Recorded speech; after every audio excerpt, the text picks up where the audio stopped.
You know it's this. Take a perk and a talk of this shit. Money swollen like sis. They done perfected the kid. Got a billion on single, my hater. Nothing better. Pull out the rope, I just win. I know we got $1 million. The devil, that shit ain't not cheaper again. Hello and welcome back, fellow anime lovers, to MangaMuse. I am delighted to have you join us once again in the world of fanfiction and fantasy. This is the 13th part of What If Deku Meets Powerpuff Girls.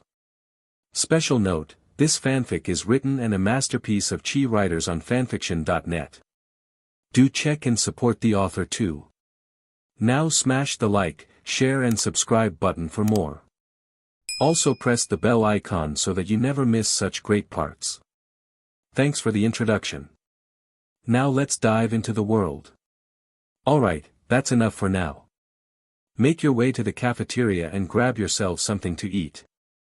Aizawa spoke gruffly to the class, his voice rough from the hours of training. But make sure to report in a few hours for your day training with the wild pussycats, clear? Why yes sir, came the exhausted, almost defeated chorus from the supplementary class. It was around 5 a.m., and the students were barely holding it together after another grueling training session with none other than Aizawa himself. Those who had failed their final exams could still go for the training camp but had been assigned to these late night to early morning classes, a brutal combination of quirk control and classroom lessons, and still required to attend their morning quirk training with the other pro heroes. Only 3 days into this intense regimen, the students were still reeling. Even Blossom, ever composed, couldn't deny that she wasn't a fan of the late hours or the relentless demands, more so due to the sleep it was cutting into. As Aizawa walked away, his tired gaze swept over the students, lingering just a little too long on a certain student.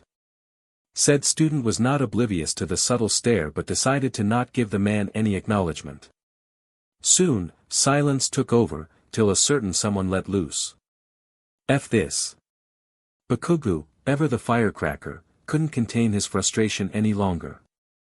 I'm getting the heck out of here, he yelled, stomping away from his classmates, leaving behind a trail of heated frustration. His angry footsteps echoed in the quiet as most of the others, sore and tired from the brutal session, barely had the energy to keep up. Blossom, however, remained calm. She simply shook her head with a quiet sigh as she untied her braided ponytail, letting the strands cascade down to her waist. She walked away from the rest, choosing a path that veered off toward the forest, her mind seeking a bit of peace away from the others. As Blossom floated through the trees, her movements graceful and effortless, she allowed herself to enjoy the quiet stillness of the forest. It was a welcome relief to give herself a break from the hour-long training. The soft rustle of leaves in the wind was a balm for her frazzled mind. Honestly, it feels good to feel weightless, once in a while, she muttered to herself, her voice barely more than a whisper. A deep sigh escaped her lips as she continued to float along. Geez, I can tell Aizawa's getting suspicious of us, she chuckled, shaking her head.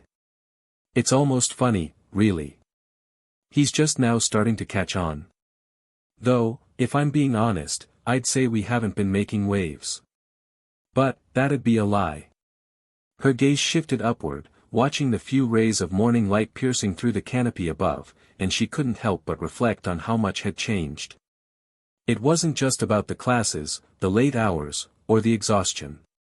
It was about the situation she and her sisters were in. She could confidently say that although they have faced crazier situations, being transported to another world, still takes the cake, and they time-traveled for crying out loud. She also couldn't shake the thoughts about what might happen back in Townsville. The weight of the situation was something she couldn't shake.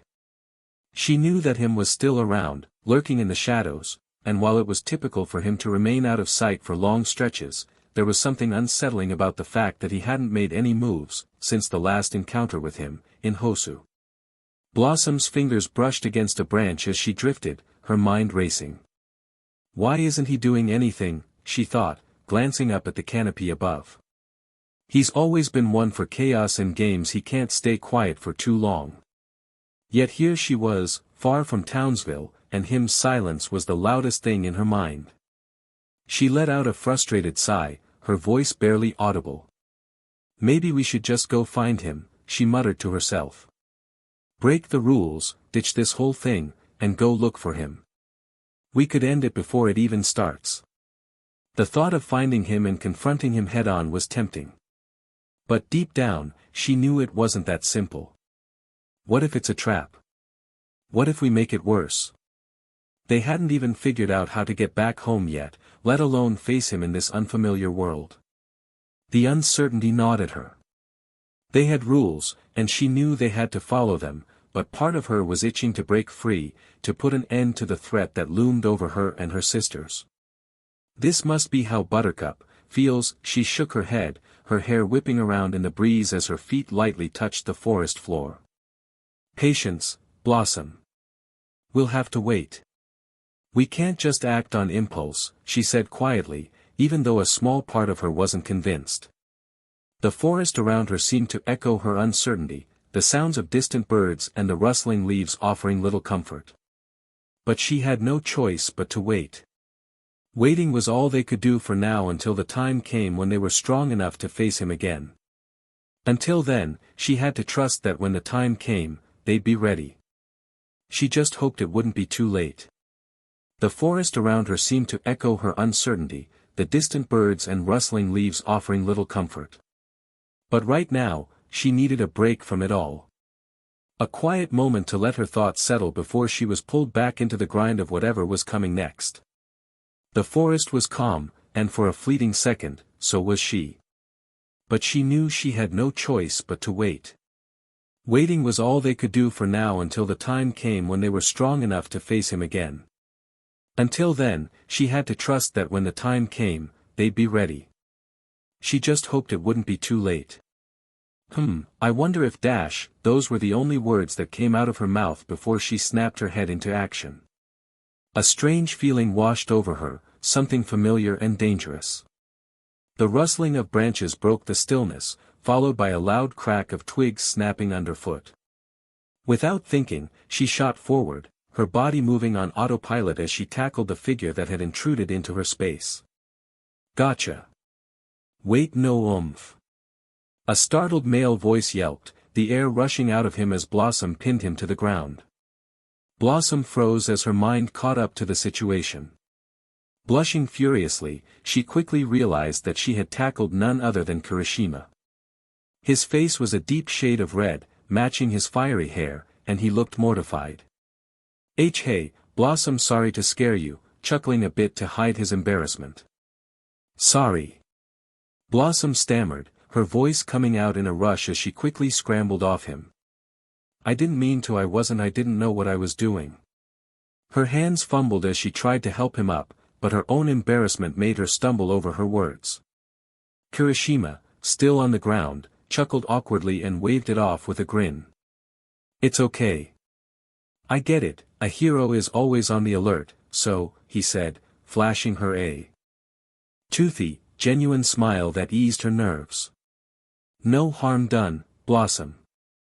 Blossom's blush only deepened, and she gave him a sheepish smile as she extended her hand to pull him up. With a bit more effort than she expected, she managed to pull him to his feet, earning a surprised "whoa" from Kirishima. Wow, Blossom, I always forget how strong you are, he said, scratching the back of his neck, his face still red. Then, realizing how that might have sounded, he quickly stammered, not that I thought you were weak or anything. Just that you never really show it, you know. And, that's not a bad thing. It's just that I usually forget, and... Blossom giggled into her hand, finding his rambling endearing.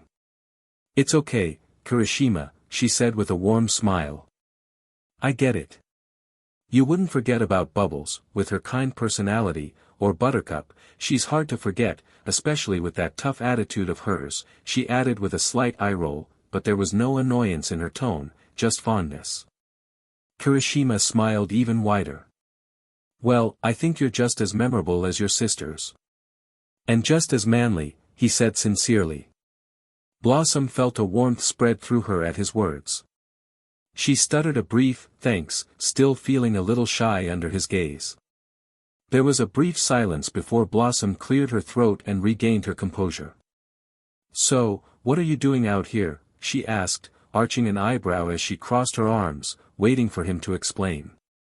Kirishima hesitated for a moment before asking, "Well, what are you doing out here instead of heading back to the cafeteria?" Blossom sighed, raising an eyebrow.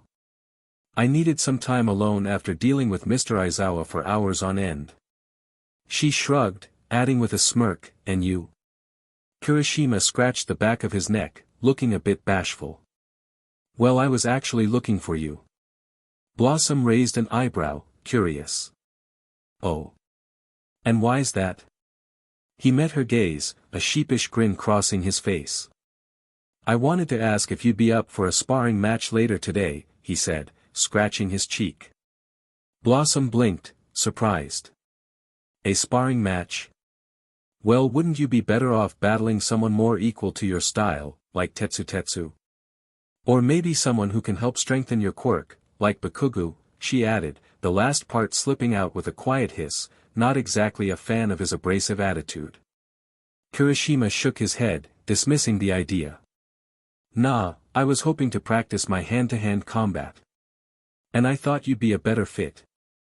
I mean, you were amazing yesterday, the way you dodged and took on the two girls from Class 1B. Blossom was quick to deflect, her face slightly flushed. "It was nothing. I was just evading and countering." Kirishima shook his head again, his grin widening. "Nah, Blossom, it was way cooler than that. You were so focused and strategic. That's why I want to learn from you. My mentor always tells me to be less heads-on when I fight, and more strategic. You've definitely got that down." Blossom couldn't help but chuckle at how much he admired her fighting style. She appreciated the compliment, though she wasn't entirely used to being seen as cool. "Well, I'd be happy to help you out," she said, still a little surprised by how much he'd noticed. "But I won't go easy on you," she added with a sly smile. Kirishima's eyes lit up. "All right, I expect nothing less from you." Blossom smiled, nodding. "You know, you can just call me Bloss if you want. I don't mind." Kirishima blinked, surprised, but his smile only grew. "Awesome." They both turned to head back to the camp, but just as they began to walk, Blossom suddenly stopped, her senses on high alert again. Her eyes narrowed, scanning the trees around them. Something felt off, like they weren't alone. Kirishima noticed her sudden shift and turned back, worry crossing his face. "Hey, are you okay?" he asked. Blossom quickly straightened up, flashing him a small smile to ease his concern. "Yeah, I'm fine.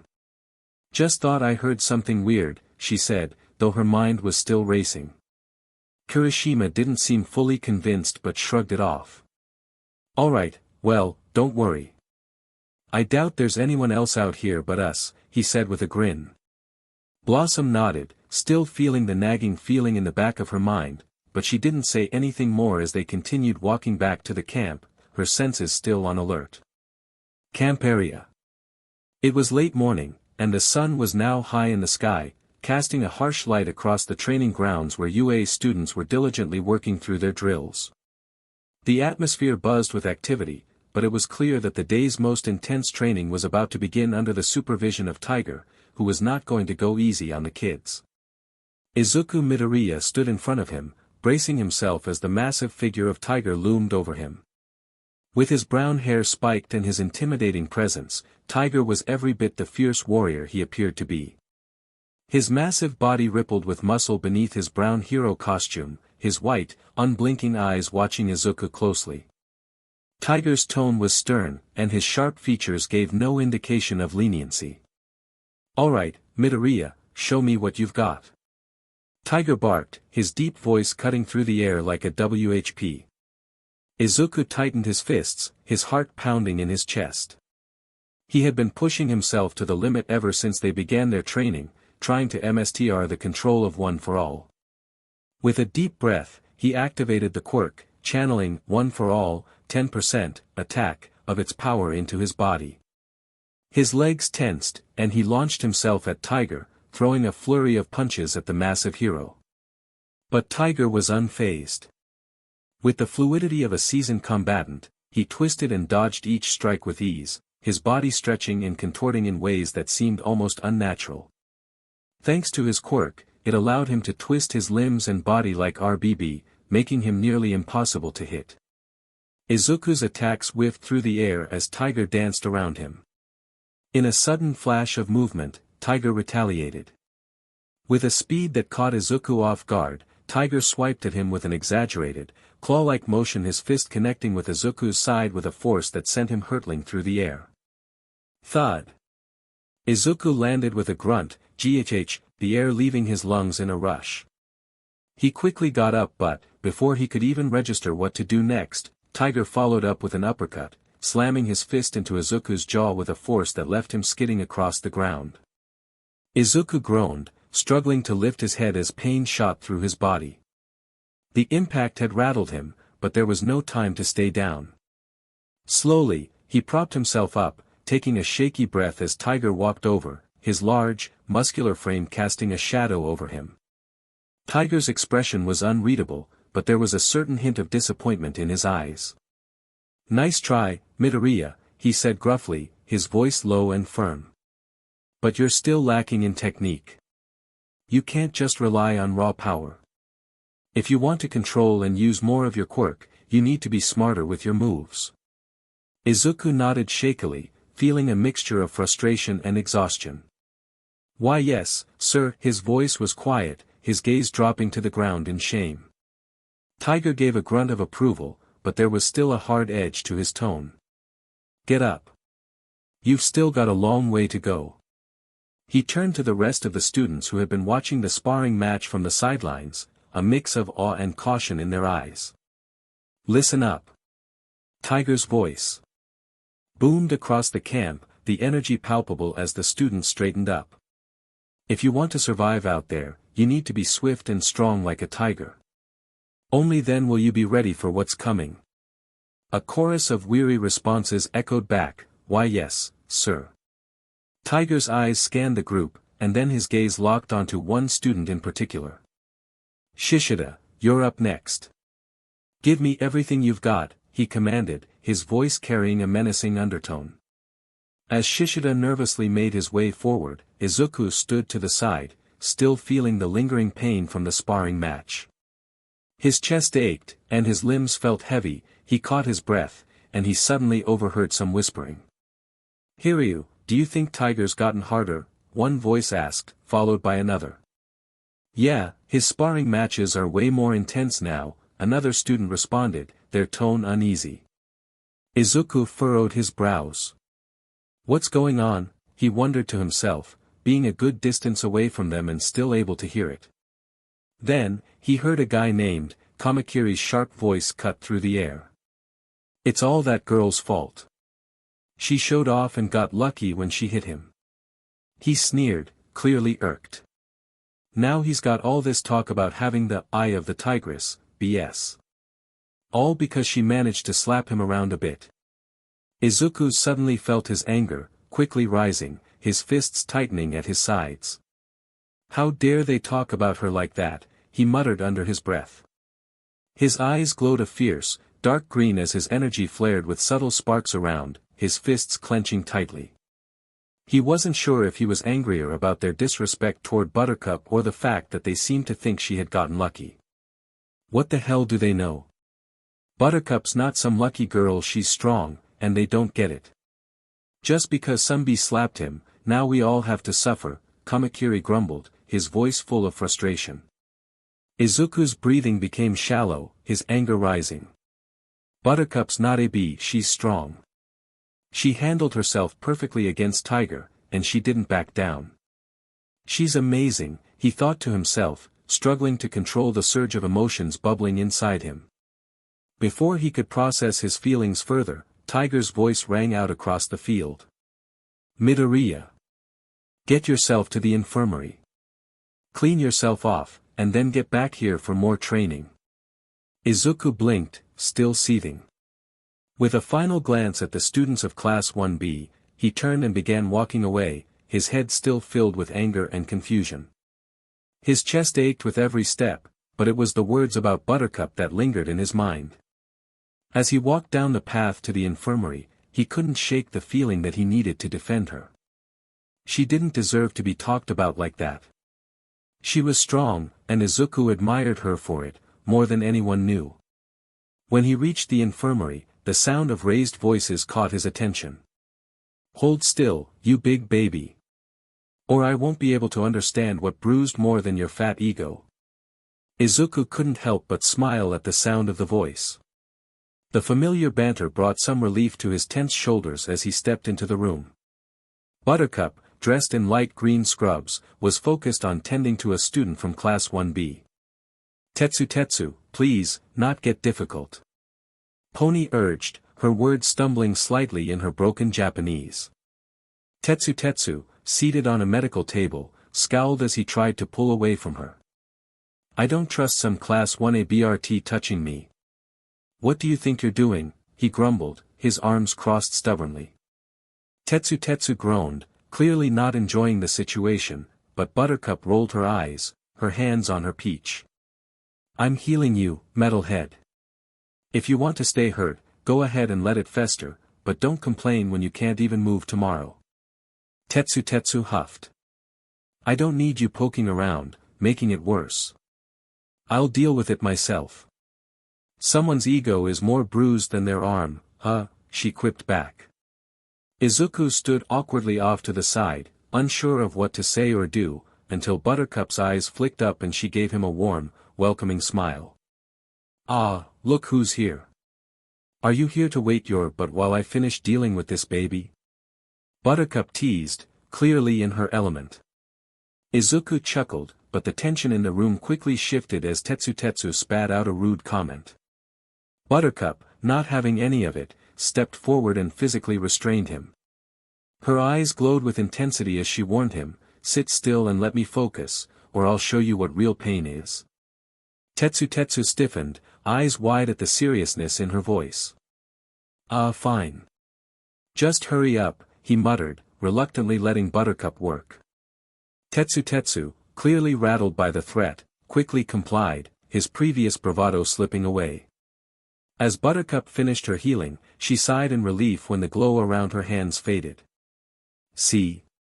You're good as any." Before she finished and without wasting much time, Tetsu dashed out of the room in a hurry, cheering as he boasted about being healed and wanting to continue the fight.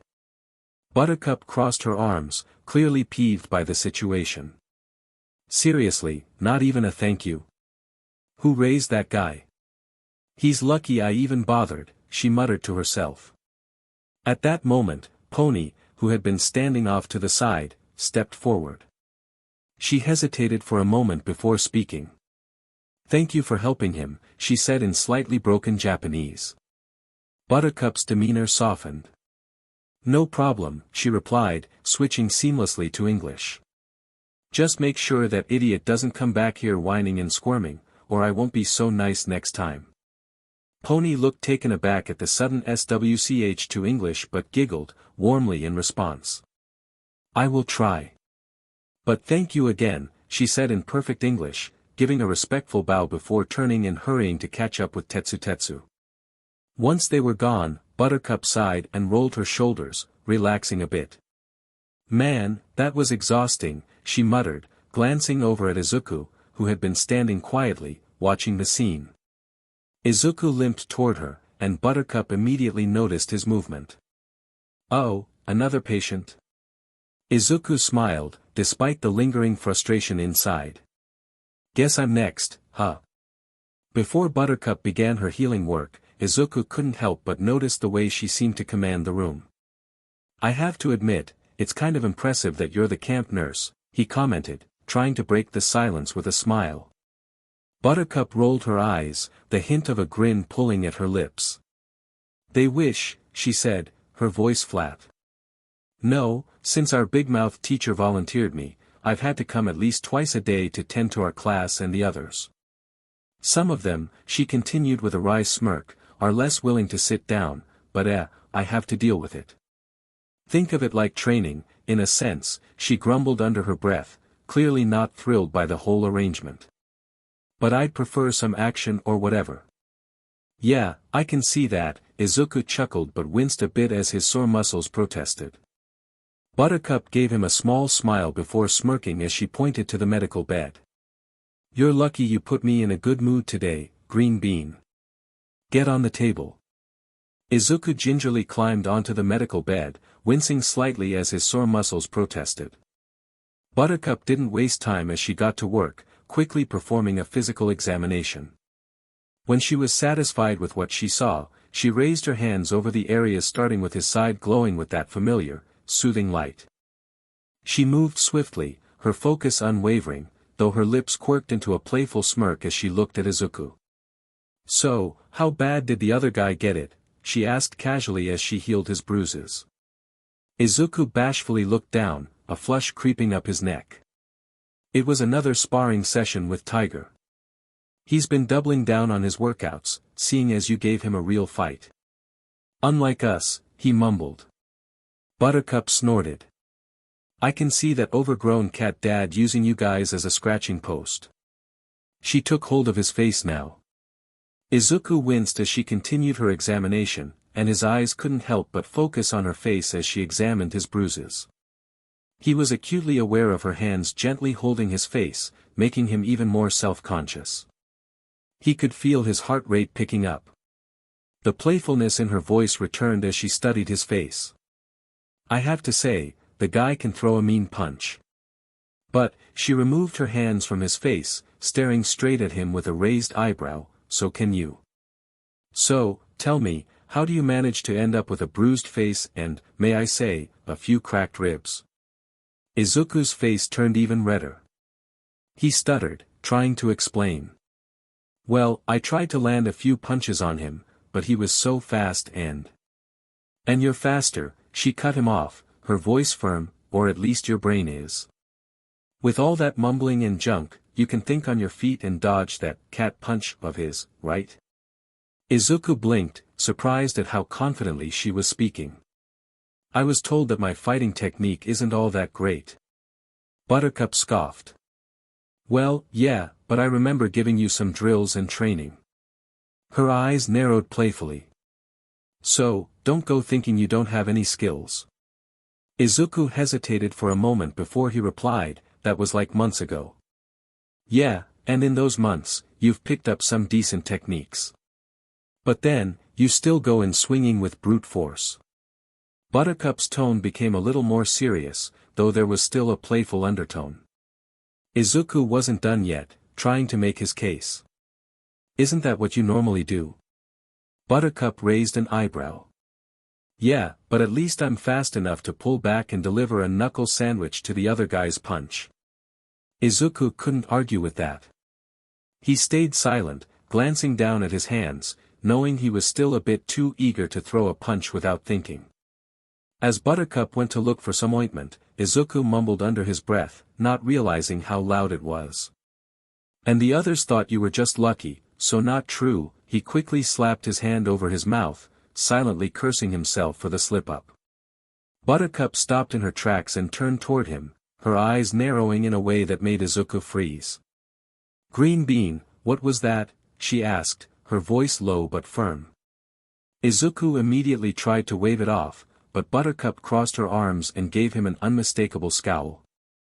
It was a look that said, don't try to lie, mister. Izuku knew there was no point in lying, so he gave in and told her everything that happened earlier that day, though he left out the part about hearing the 1B students talking behind her back. He told her about how Tiger had pushed them harder than usual and how the other students seemed to be a little bit too talkative when she wasn't around. Buttercup listened in complete silence, her expression unreadable. By the time Izuku finished recounting everything, he was beginning to feel uneasy. Her scowl hadn't faded, and she hadn't said a word. Buttercup, are you okay? He stammered, his voice filled with worry. I mean, yeah, it's wrong what they said and I don't agree with them and I certainly. Before he could finish, Buttercup's hand landed firmly over his mouth, cutting him off. Her eyes glowed for a brief moment as she spoke, her tone calm but commanding. Cool it, Green Bean, she said. She took a deep breath in, then exhaled slowly, her eyes returning to their normal color. She turned her back to him, walking away to prepare some more ointment. Honestly, I don't care what those cowards have to say, if they can't say it to my face. It just means I'm too badass for them to grow a spine to come at me. Why should I waste my time on them? She shrugged, her confidence unwavering. Besides, we still have time before the camp ends, and now that I know their names, her eyes glinted with mischievousness as she cracked her knuckles. I'll be hoping to get a little sparring session with each and every one of them. Izuku shivered, half in dread and half in something he couldn't quite place. He realized that, in some strange way, he was looking forward to seeing how this would play out. Buttercup had a way of making everything seem like it was under her control, and even though it was a little intimidating, he couldn't help but admire her for it. She looked over at him, and for a moment, their eyes met. A slight blush crept onto her face, but she quickly cleared her throat and said, "Yeah, anyway." She reached out and gently took hold of his face again, this time more carefully. It was an action that was somehow more tender than before. Izuku didn't pull away, in fact, he found himself welcoming it, his heartbeat speeding up for reasons he couldn't fully explain. She alternated between healing energy and ointment, soothing the injury and working on clearing the bruise. Izuku couldn't help but marvel at her ability. It was always so impressive. He rubbed his face absently, feeling the smoothness where the bruise had once been. "Buttercup, I'm so impressed by your quirk," he said without thinking. "No wonder Recovery Girl wanted to mentor you." Buttercup scoffed, her voice dismissive. "It ain't anything special, Green Bean." Izuku, still feeling the awe, responded, "It really is. Like, if you weren't around, I think I would have had more injuries to my arm than normal." Buttercup turned to him after drying her hands, giving him a slightly soft but knowing look. "Well, you'll still have Granny to heal you up, though she's complained about you and your bone-breaking ways," she chuckled. "Seriously, the woman might be a doctor, but even she can't fathom how you manage to break your bones so often." Izuku scratched the back of his head, embarrassed. "Well, I'm still getting the hang of my powers, being a late bloomer and all," he lied, though he immediately felt guilty for saying it, especially to Buttercup. She eyed him skeptically but shrugged it off. I understand. My powers were something of their own, but oh well." She paused, her tone suddenly shifting to something more serious. "Anyway," she hesitated, her cheeks turning a little pink, "I wanted to talk to you about the exam thing and the aftermath of it." Izuku immediately understood what she meant. Before she could continue, the door to the infirmary swung open, and in came a hyper ragdoll, followed by a sick-looking Uraraka and an uncomfortable Aoyama, clutching his stomach. Ragdoll cheered as she stepped in. "I have some new patients awaiting your expert hands, Nurse Kayama." Buttercup groaned, running a hand through her hair. "All right, tell them to come in, geez." The trio walked in, passing by Izuku, and Uraraka tried to say hi to him, but she was immediately interrupted by another round of nausea, rushing to the nearby bathroom to vomit. Ragdoll couldn't help but laugh. "Maybe having a third serving of breakfast wasn't such a great idea, huh?" she joked, chuckling lightly. Buttercup shook her head, a sigh escaping her lips. Izuku, seeing that he wasn't needed anymore, decided to slip away quietly. "Yeah, well, see you around, Buttercup," he muttered, making his exit. Ragdoll watched him leave with a chuckle. Why's the kid always in such a hurry to leave? Meanwhile, Buttercup, now left with the new patients, huffed as she blew a strand of hair out of her face. "Seriously, lost my chance to talk with him." It wasn't until she noticed Aoyama staring at her, his signature smirk though strained by his stomach pain on his face, that she snapped back to attention. Raising an eyebrow, she asked, "What?" Aoyama simply hummed, his grin widening. "Nothing, mademoiselle. Nothing." He chuckled lightly despite his discomfort. Buttercup rolled her eyes and shook her head, returning to her work. It seemed like today was just another chaotic day in the life of the Class 1A infirmary. At a small clearance. The clearing in the forest was quiet, the sun filtering through the trees and casting dappled shadows across the soft earth. A little area for which, some students could train away from the others. Blossom stood in front of Kirishima, the air thick with the promise of a friendly sparring match. Kirishima was getting serious now, his muscles tensing as he launched a series of punches and kicks toward her. He was quick, aiming to land a clean hit, but Blossom was quicker. With a smooth step to the side, she avoided his strikes with ease, her movements fluid and calculated. "Come on, Kirishima. You've got to do better than that." Blossom called out, her voice teasing but with a hint of encouragement. Kirishima huffed, his brows furrowed in concentration as he squared off again, his fists raised. "I'm trying. You're too fast." Blossom couldn't help but smile at his frustration. "It's all about patience. You've got the power, but you need to learn control. Try to think of the strike as a redirection of energy, not just a hit." With that, she darted in, catching his guard off guard with a quick jab to his ribs. Kirishima stumbled back, surprised but not deterred. All right. I see what you mean," he said, rubbing his side but grinning. "This is harder than I thought." Blossom's stance remained calm as she analyzed his movements, always watching, always waiting for the right moment. "Don't get frustrated. Every punch you throw should have a purpose. Boxing is great for power, but my style is more about using your opponent's momentum against them." She ducked under another punch, twisting around and landing a solid kick to his side. Kirishima grunted but nodded, his face breaking into a grin despite the sting. "All right, I'm learning. Just give me a little more time." He came at her again, but Blossom danced away, nimbly avoiding his attacks with graceful ease. She wasn't fast for speed's sake, she was fast because she anticipated his moves, redirecting his energy before he could even realize it. "I'll give you all the time you need, Kirishima," she said, voice light but serious as she continued the back and forth. "But remember, fighting is as much about your mind as it is about your body. Stay calm. Think of where I'm going, not just where I am now." Yeah, he said with a small chuckle, his frustration fading. "I get it. I just need to not let you get under my skin." Blossom's eyes twinkled with amusement as she threw in a few punches of her own, light taps that always seemed to land just enough to keep him on his toes. "You'll get there," she said with a warm smile. "You've got the heart for it. Just need to match it with the brain." Kirishima's face lit up at her encouragement, and for a moment, he forgot about the frustration that had been building up.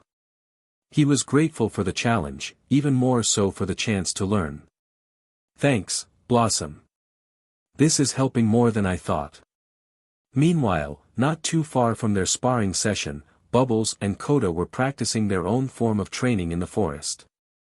Koda was working intently, his eyes focused on a snake that had curled around his arm.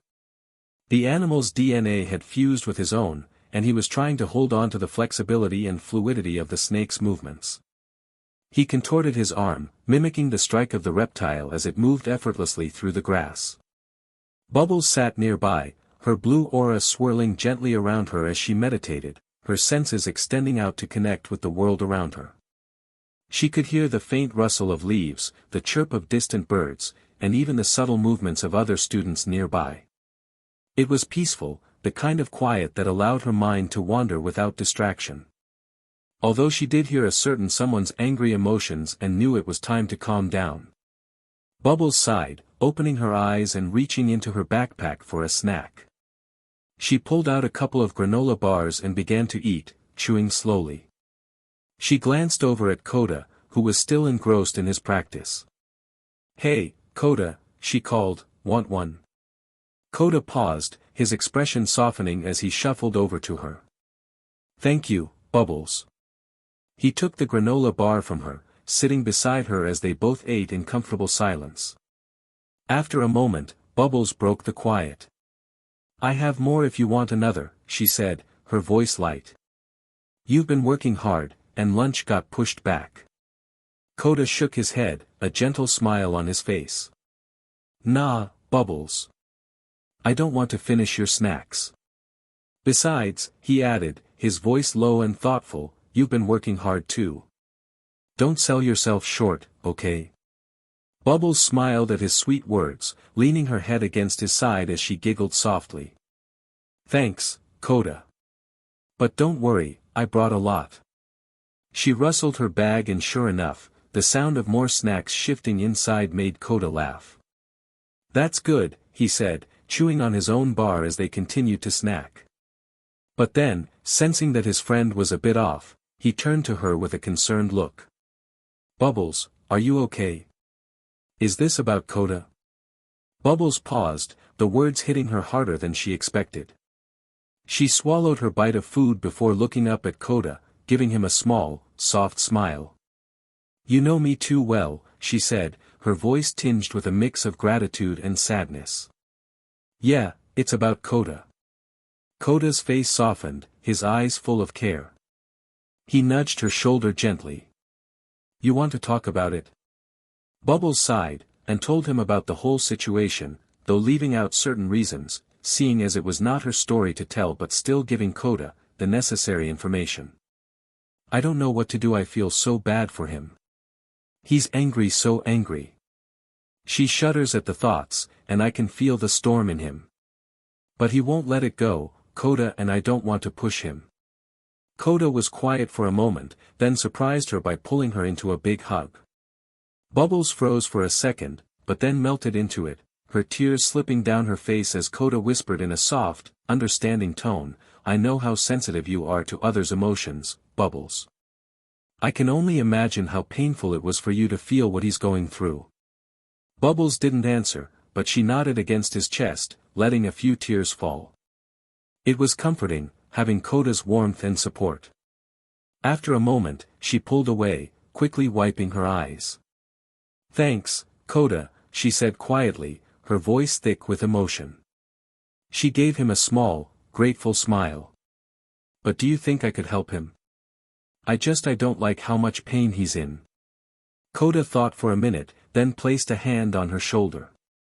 I think he believes that heroes let him down. It's going to take more than words. I think action will be the key. I don't know what you're going to do, but I have faith that you can reach his heart, Bubbles. Bubbles' eyes brightened at his words, a smile spreading across her face. She reached up and gave Koda a quick peck on the cheek, her way of thanking him. Koda's face immediately turned bright red, and he stammered, clearly flustered. Be Bubbles, he squeaked, his usual confidence faltering as he tried to steady himself. Bubbles giggled, clearly enjoying the moment. Thanks again, Koda, she said, still smiling as she watched him try to compose himself. Anytime, Bubbles, Koda managed to say, his face still flushed. But the way he said it, so earnestly, made her heart swell with warmth. As they finished their snacks, the forest around them seemed a little quieter, as if it too was giving them the space they needed to process the weight of their thoughts, their emotions, and the bonds that were strengthening between them. Wild Pussycats meeting with Aizawa. The staff room at the Catnip Inn was quiet, save for the low murmur of conversation and the soft rustling of papers. All of the wild pussycats were gathered around a large table, each in their usual seats. The atmosphere was calm, though there was an undercurrent of anticipation for the meeting to begin. The door swung open with a loud creak, and Ragdoll walked in, a wide grin on her face as she called out in her usual cheery tone. I'm here. She chuckled lightly as she brushed a stray lock of hair behind her ear. Sorry I'm late, had to help a few students to the infirmary. Her voice was playful, though it seemed like it was an afterthought. Mandalay, looking a little worried, raised an eyebrow. Is it serious? She asked, her voice full of concern. Ragdoll waved her hand dismissively. Nah, it's nothing major. Just a little quirk overuse, but the little Siberian cat Aizawa's got us covered, she laughed, referring to Buttercup. The others chuckled at the nickname. Aizawa, who had been sitting silently at the head of the table, nodded slightly in acknowledgement of Ragdoll's words before clearing his throat to bring the meeting to order. His expression remained calm, but his eyes were sharp as always. "Let's get this over with," he muttered flatly, cutting to the point. He glanced over the group and then turned his focus to the pussycats. "Progress report on my students." The others nodded, ready to report, but before anyone could speak, Pixie Bob interjected. "Hey, where's Vlad King? Is he joining us for this meeting?" Aizawa sighs, clearly exasperated. "Vlad will be requesting a separate meeting soon. He's insisted on having a one-on-one with you all to discuss his students' progress." Pixie Bob gives an exaggerated huff. Of course, he wants to be the center of attention again.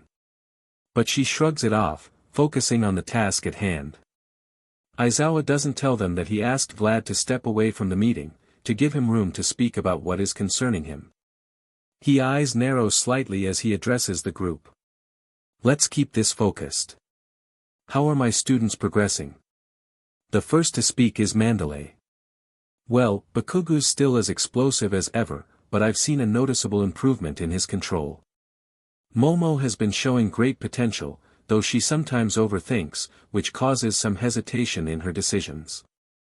As for Tsu, she's making remarkable strides, especially in her adaptability. Kaminari has drive, but I feel he needs more consistency with his control.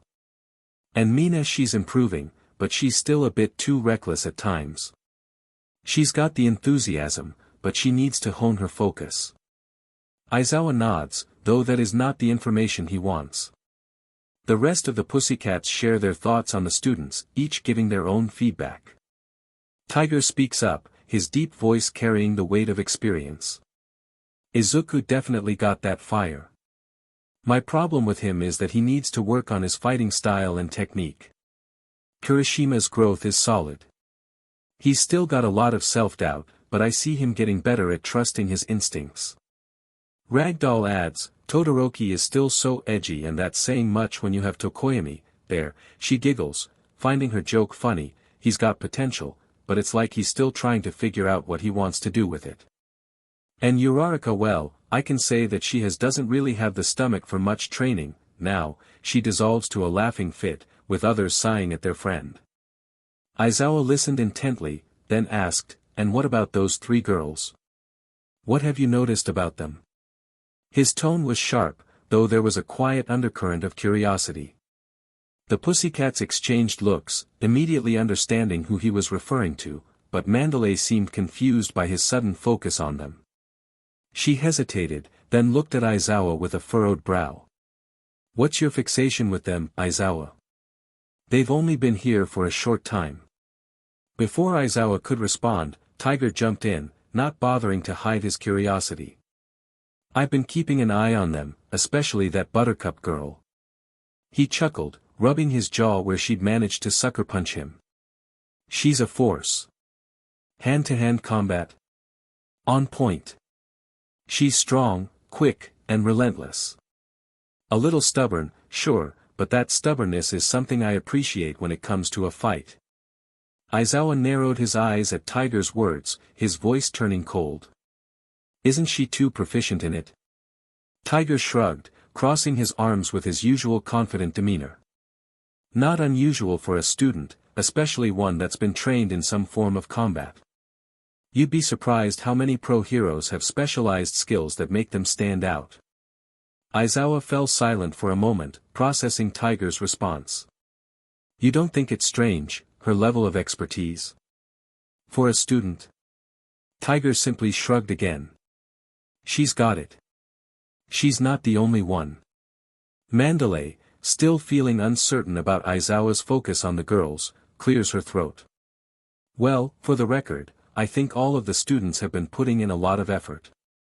Even in the short time they've been with us during the summer camp, they've made progress. All of them. Not just the girls. Aizawa, you should have seen them during the first day challenge. They gave it their all." Aizawa cuts her off sharply, not impressed. "I need more than that, Mandalay. I need specifics.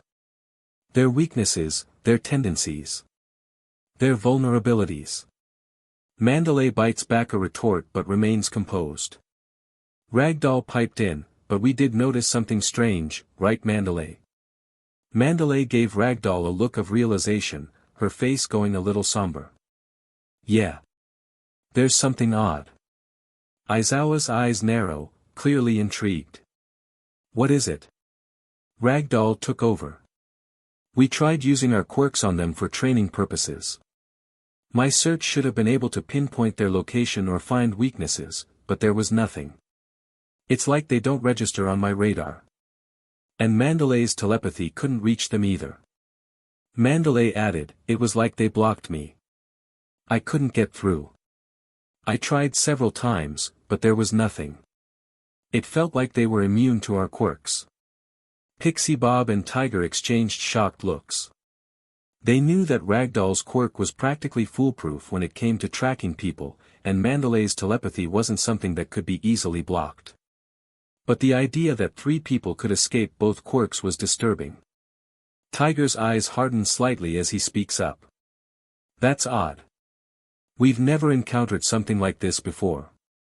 You're saying they can block 2 of your quirks, Mandalay? Mandalay nods. Yes. And I didn't think much of it at first, but after Ragdoll mentioned it, it got me thinking. Aizawa's expression darkens, a rare hint of concern flashing in his eyes. When did you notice this? Mandalay looks down, trying to recall. The second day of the summer camp. Aizawa leans forward, eyes hardening. And you didn't think it was important enough to mention? Mandalay flinches but holds his gaze. I didn't think it was a big deal. There've been cases where my quirk or Ragdoll's doesn't work on certain people. Aizawa cuts her off again. But you've never seen 3 individuals, especially not siblings, who can block both of your quirks at the same time. Not all of them, but just those 3. Have you? Mandalay stays silent, but her eyes show the weight of the realization. A long silence follows, the tension in the room palpable. Is this about the rumors? Tiger is the one to break it. That there is a traitor in UA? Aizawa stared at him for a long moment before answering, his voice cold and detached. I'm just trying to make sure I have the facts about my students. Things that seem out of place need to be addressed. Neither Tiger nor Mandalay seemed entirely convinced by this response, but no one said anything further. Aizawa stood up, his expression unreadable. This information has been useful. Regarding all my students, he emphasized the word all, before he turned and walked out of the room. Keep an eye on them. The wild pussycats exchanged looks as the door clicked shut. They sat in silence for a while, the weight of the conversation hanging heavily in the air. Finally, Pixie Bob spoke up. You think Aizawa's onto something with those girls? Voice uncertain. Ragdoll shook her head, a small frown on her face. I don't know. They seem really sweet, almost too good. I don't think they'd be up to anything shady. Pixie Bob crossed her arms. I don't know, Aizawa was pretty persistent. Maybe there's something more we're missing. Tiger spoke up, shaking his head. You know how Aizawa is. He's always suspicious. We should take his words with a grain of salt. We should still keep an eye on them, Ragdoll added, whether Aizawa's right or not, it wouldn't hurt to stay alert. Mandalay nodded, giving a final sigh of agreement. Agreed. We'll keep watching all the students, but we shouldn't jump to conclusions.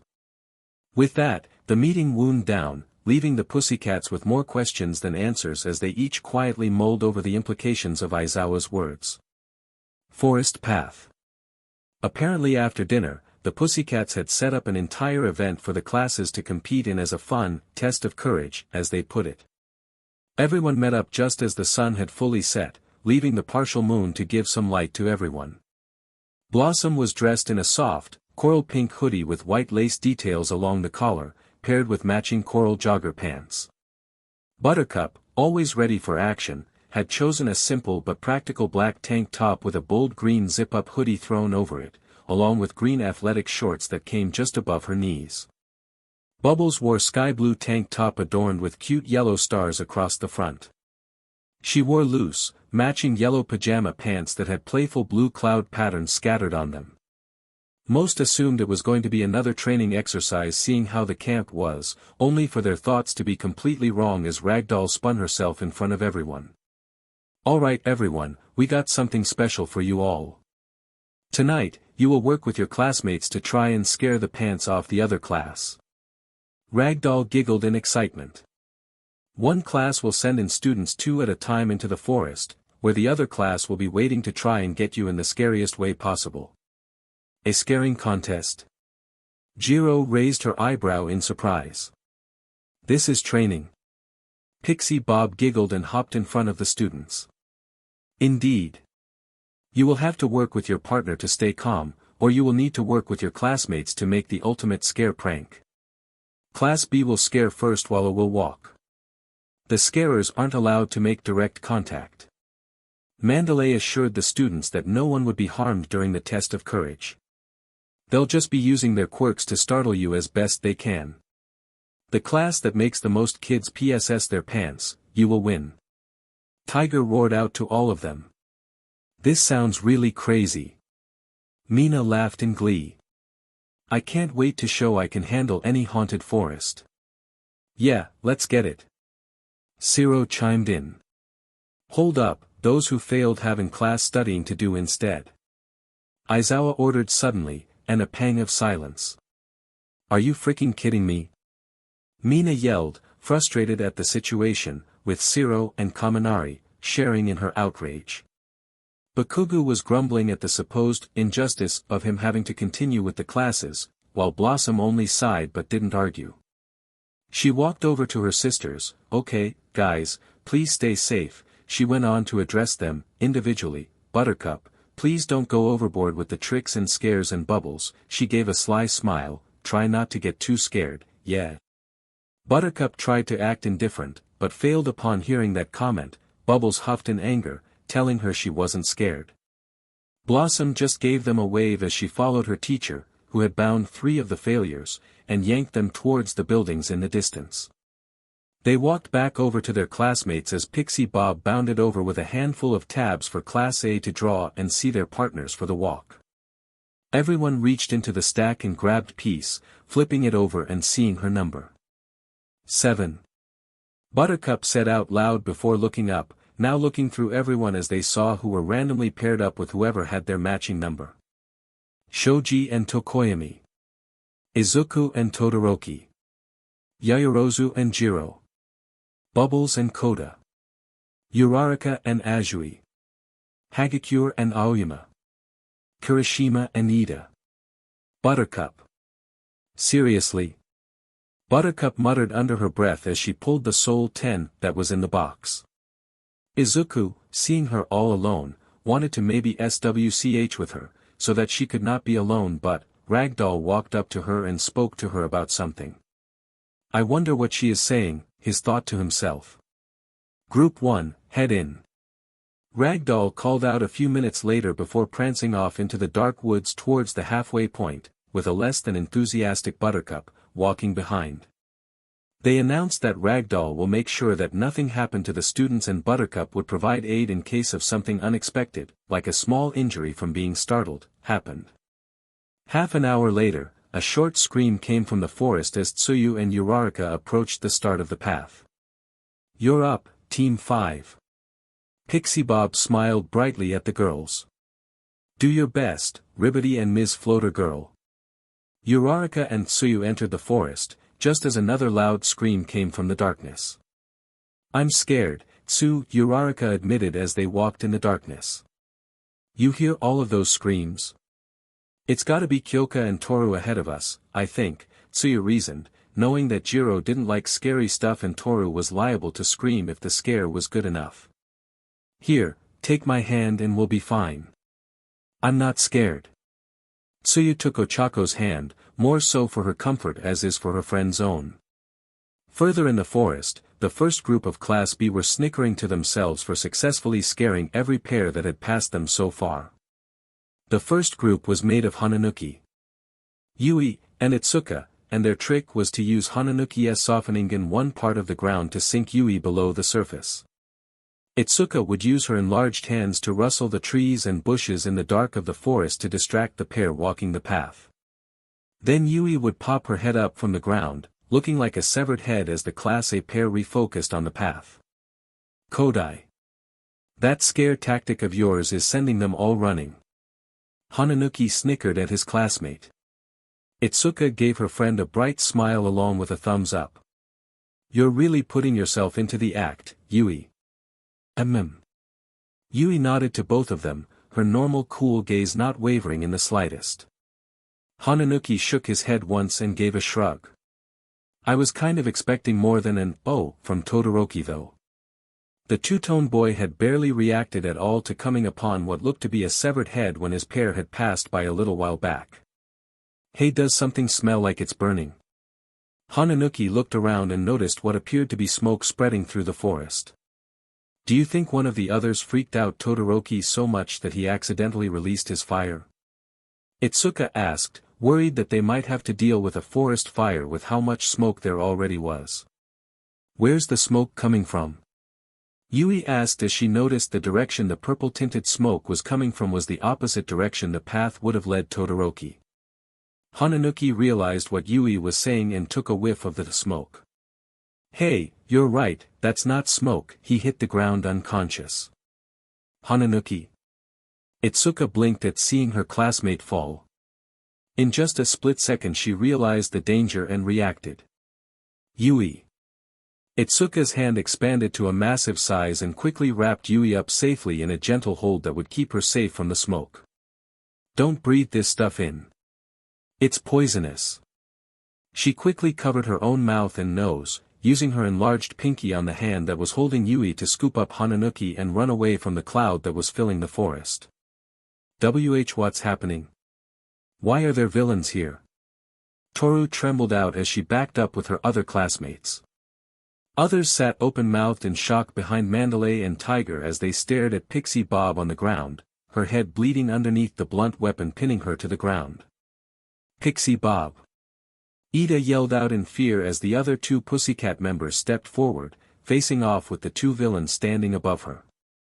The one pinning her head down was what appeared to be a man with brown shoulder-length hair in orange and white, while the other was dressed just like the hero killer Stain but with pink hair standing up and his body covered in green scales like a gecko. How dare you lay a hand on her? Mandalay growled and clenched her fist as she stepped forward. Come now, don't be so hasty. The lizard man grinned and opened his arms. We are just here to continue the work of the great man Stain. Stain. Ida felt his heart jump at the memory of the hero killer, others were glancing over at him, at the mention of the guy. Mandalay took the opportunity to send out a warning call. Everyone. We're under attack by two villains at the entrance to the forest. There are definitely more, but the number is unknown. Catnip in. Remedial lessons. Everyone. We're under attack by two villains at the entrance to the forest. There are definitely more, but the number is unknown. Mandalay's voice rang out in everyone's heads, all except Blossom. The hell? Bakugou blinked at the sudden loud voice in his head. What's happening? Blossom asked, feeling tension rise in the room. Did she say villains? Mina questioned. How did villain get into the place? Kaminari questioned, shocked. Pipe down. Aizawa ordered and listened closely. We don't know the number of villains attacking or where they're coming from. Everyone that can should return to the inn immediately. If you encounter an enemy, don't engage. Just retreat. Mandalay instructed through her one-way telepathy. Villains? Vlad's face became a rictus of steely determination. How did they find out about our location? Oh man, this is bad, Ciro nervously stated. Vlad, I'm leaving these 5 to you. Aizawa was already rushing out the door. Protect them and any other students that make it here. I'm going out to protect the ones in the forest. You too, stay put. Vlad's loud voice was heard as Aizawa bolted down the hallway. How'd our location get leaked? Isn't this a secret place? Monoma's voice was the last that Aizawa heard as he dashed straight towards the front door of the inn. Aizawa thought about all the potential ways the information could have been leaked and how many Mizu would have been able to block. He stopped as soon as he was out of the catnip inn and stared at the roaring flames burning one part of the forest. This is bad, he nearly missed the figure that was suddenly standing barely 2 meters away from him. Always worrying about others, huh, Eraserhead? The patchwork-faced man mocked, his hand extended towards Aizawa, palm out. Vlad. Aizawa roared out the warning as his eyes glowed red with his quirk. Boom. A large blast of blue flames engulfed Aizawa from the villain's palm, but a cold front cleared it away. You pro-heroes, stay out of our way. The pyrokinetic villain said with a sneer. You're not the ones we're here for. Looking at a particular red head coming in. Leave him alone, a pink glow emanated. Deep in the forest far away, the air was thick with tension as Izuku and Todoroki kept their eyes peeled, scanning the darkened tree line. Mandalay's warning echoed in their minds, villains were nearby, and they had to stay alert. They said villains have attacked here. Todoroki whispered, his voice tight with concern as he surveyed the dense foliage. I never thought they'd find us so quickly, Izuku muttered, his gaze flickering nervously at the surrounding shadows. Aizawa-sensei assured us the area was hidden well enough. But if they're here, we can't ignore it. Let's get back to camp now before anything else happens, Todoroki urged, moving cautiously forward. We can't just rush back, Izuku said quietly. We don't know where they are. If we're not careful, we might run into one. A sudden snap of a branch caught their attention. Both of them froze, exchanging uneasy glances. The noise had come from the direction of the deeper woods. Their eyes narrowed as they focused on the dark shadows moving just beyond their reach. Before either could say anything, a voice, sickening and low, broke through the silence. Flesh, flesh, give me this as work. But flesh. The voice was erratic, almost like a mumble, full of madness. Izuku's eyes widened. Who is that? Before Todoroki could respond, a series of sharp, jagged blades shot out of the darkness, tearing through the underbrush toward them. Izuku barely had time to react. What the? Izuku shouted, his body already springing into action. With a burst of agility, he leapt sideways to narrowly avoid the first wave of blades that scraped the ground where he'd been standing moments before. His heart pounded in his chest, the adrenaline coursing through him. We need to move, now. Todoroki shouted, throwing himself to the side, activating his cold side, forming an ice barrier, blocking the blades. I know. Izuku hissed, his eyes darting back to the tree line where the attack had originated. But we need to figure out where it's coming from. Before they could formulate a plan. More blades shot from the shadows, extending and whipping through the air like serpents. The razor-sharp teeth seemed to move on their own, targeting the two heroes with deadly precision. Watch out! Todoroki called, forming another quick wall of ice in front of them. It slowed the blades slightly, but the force behind them still made the ice crack and splinter. The ice barrier held just long enough for Izuku to push Todoroki away, allowing him to dodge, his body twisting and flipping with increased speed. The shadowy figure of their attacker finally emerged from the tree's moonfish. His unsettling straitjacket was adorned with sharp red spikes, and his mouth, twisted in an eerie grin, was exposed. His black eyes gleamed with madness as he leapt into view, his teeth gleaming like serrated blades. Flesh, flesh, Moonfish mumbled, his voice growing louder, his erratic movements quickening as his bladed teeth extended further out of his mouth. Izuku and Todoroki had little time to react. The blades continued to rain down on them from every angle. Izuku barely avoided one set of blades as he leapt over a tree root, the weaponry cutting through the air just inches away from his face. He's not stopping.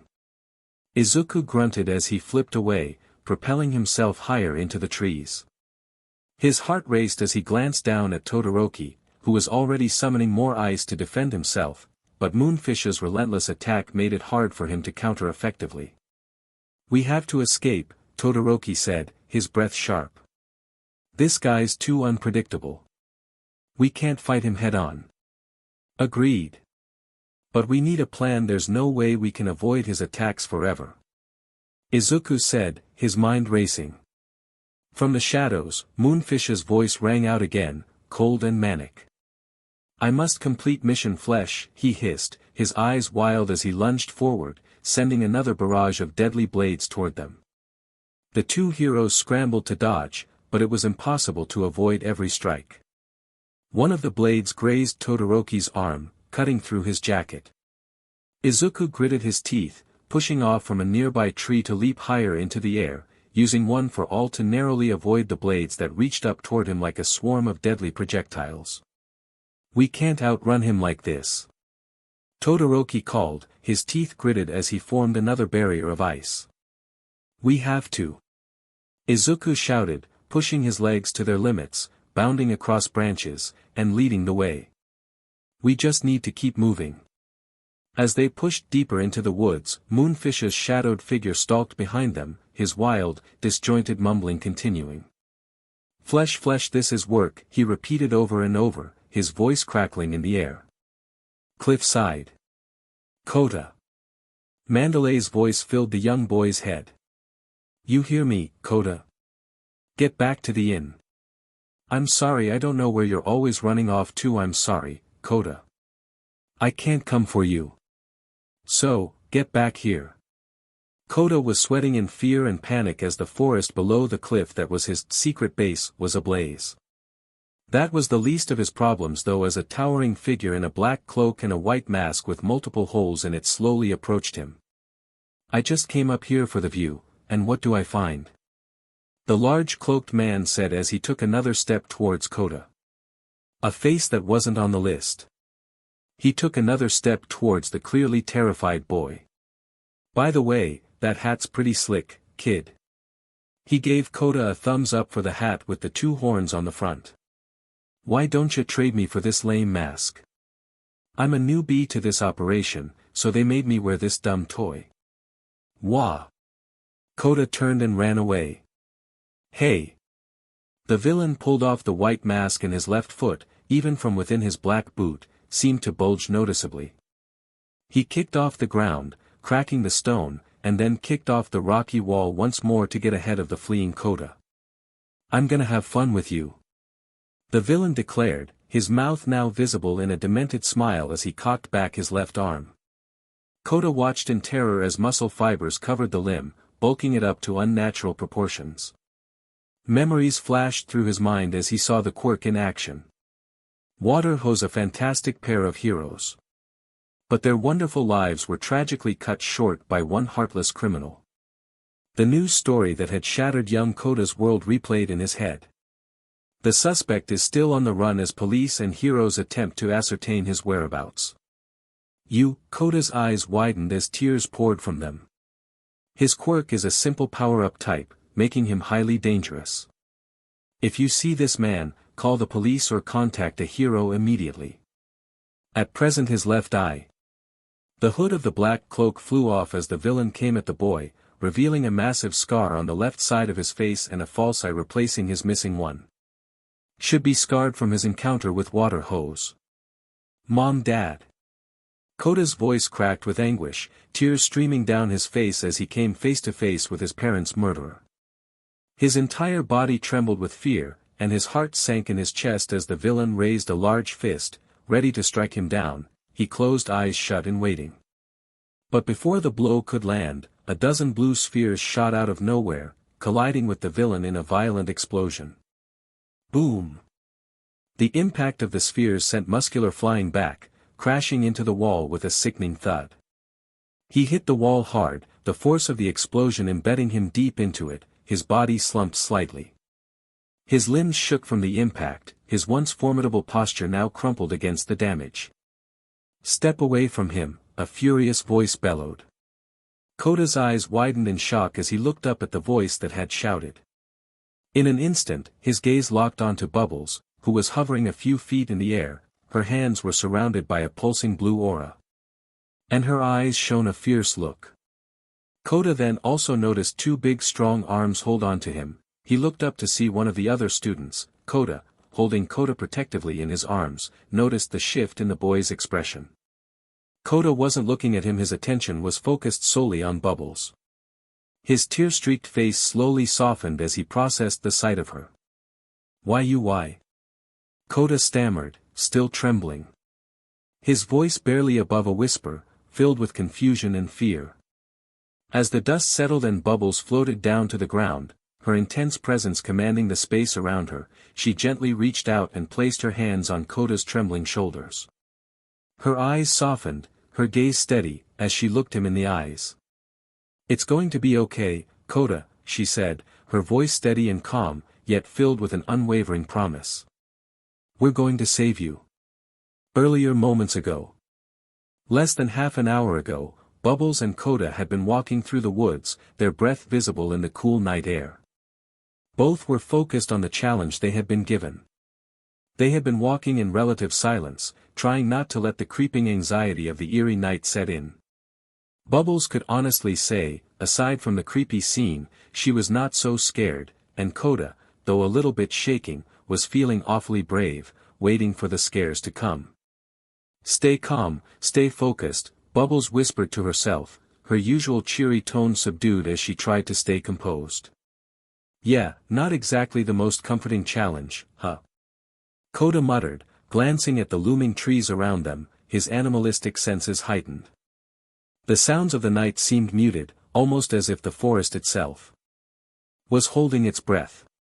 But just as they were about to continue forward, a sudden stillness fell over Bubbles. She stopped dead in her tracks, her body rigid as if frozen in place. Koda blinked, confused by the abrupt change in her demeanor. "Bubbles?" Koda called, stepping forward. "What's wrong?" She didn't answer immediately.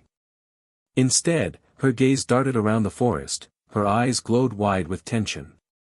Finally, she turned toward him, and saw her usual bright blue eyes glowing. This is bad," she said, her voice barely above a whisper. Koda frowned, stepping closer. "Bad? What do you mean?" Before she could answer, her entire body seemed to seize with energy, her aura flaring to life. Koda's eyes widened. "Bubbles?" She clenched her fists, her body vibrating with a hum of power. The voices," she muttered, barely coherent. "They're close. I can hear them."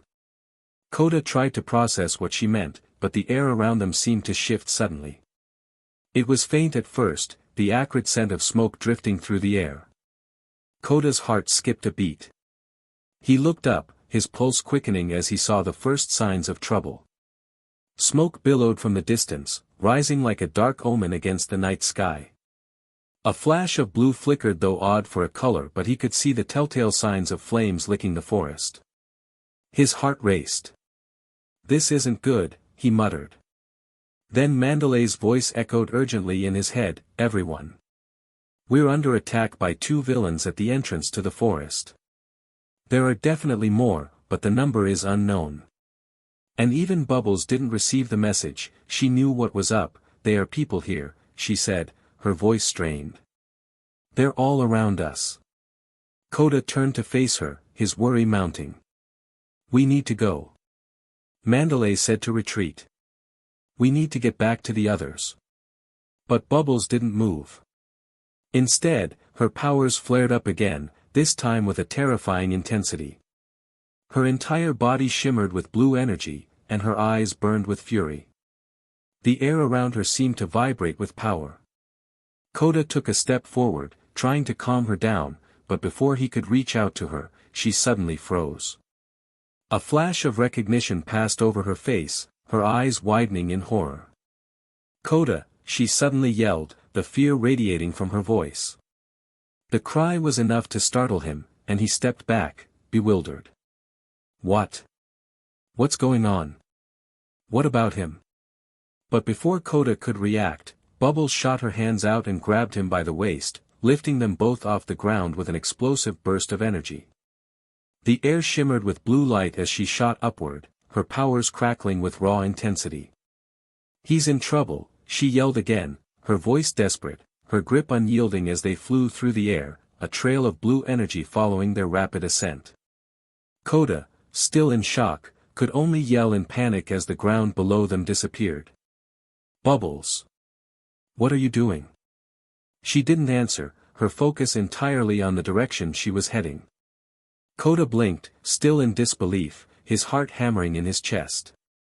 The world seemed to slow, the fear still weighing heavily on him, but then, her words seeped through the panic and fear, offering him a glimmer of hope. Despite the chaos around them, he believed her.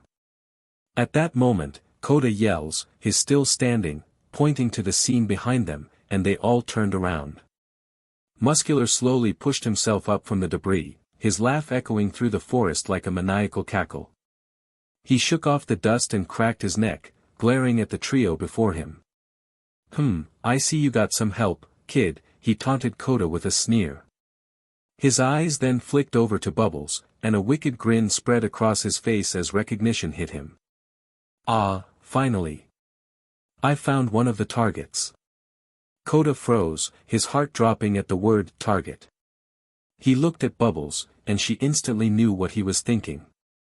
Her face darkened, her stance sharpening. Muscular's eyes gleamed with twisted excitement as he continued, the League gave me and some of my temp buddies a simple task, capture certain number of you BRTS. And at least you or one of your other sisters. One of you three, in particular, are top priority. Bubbles flinched at the mention of her sisters.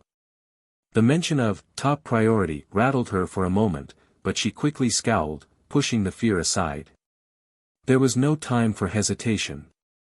Koda's BLD ran cold as Muscular's words sank in, and he instinctively stepped in front of Koda, protective. Bubbles, in a low whisper, turned to Koda. Get Koda out of here. Now. Koda's eyes widened, the shock evident on his face. Wait, no. Why you can't he killed, he choked up, the situation washing over him again. Koda's expression also hesitated at that. Are you sure you can fight him? He asked, voice full of concern.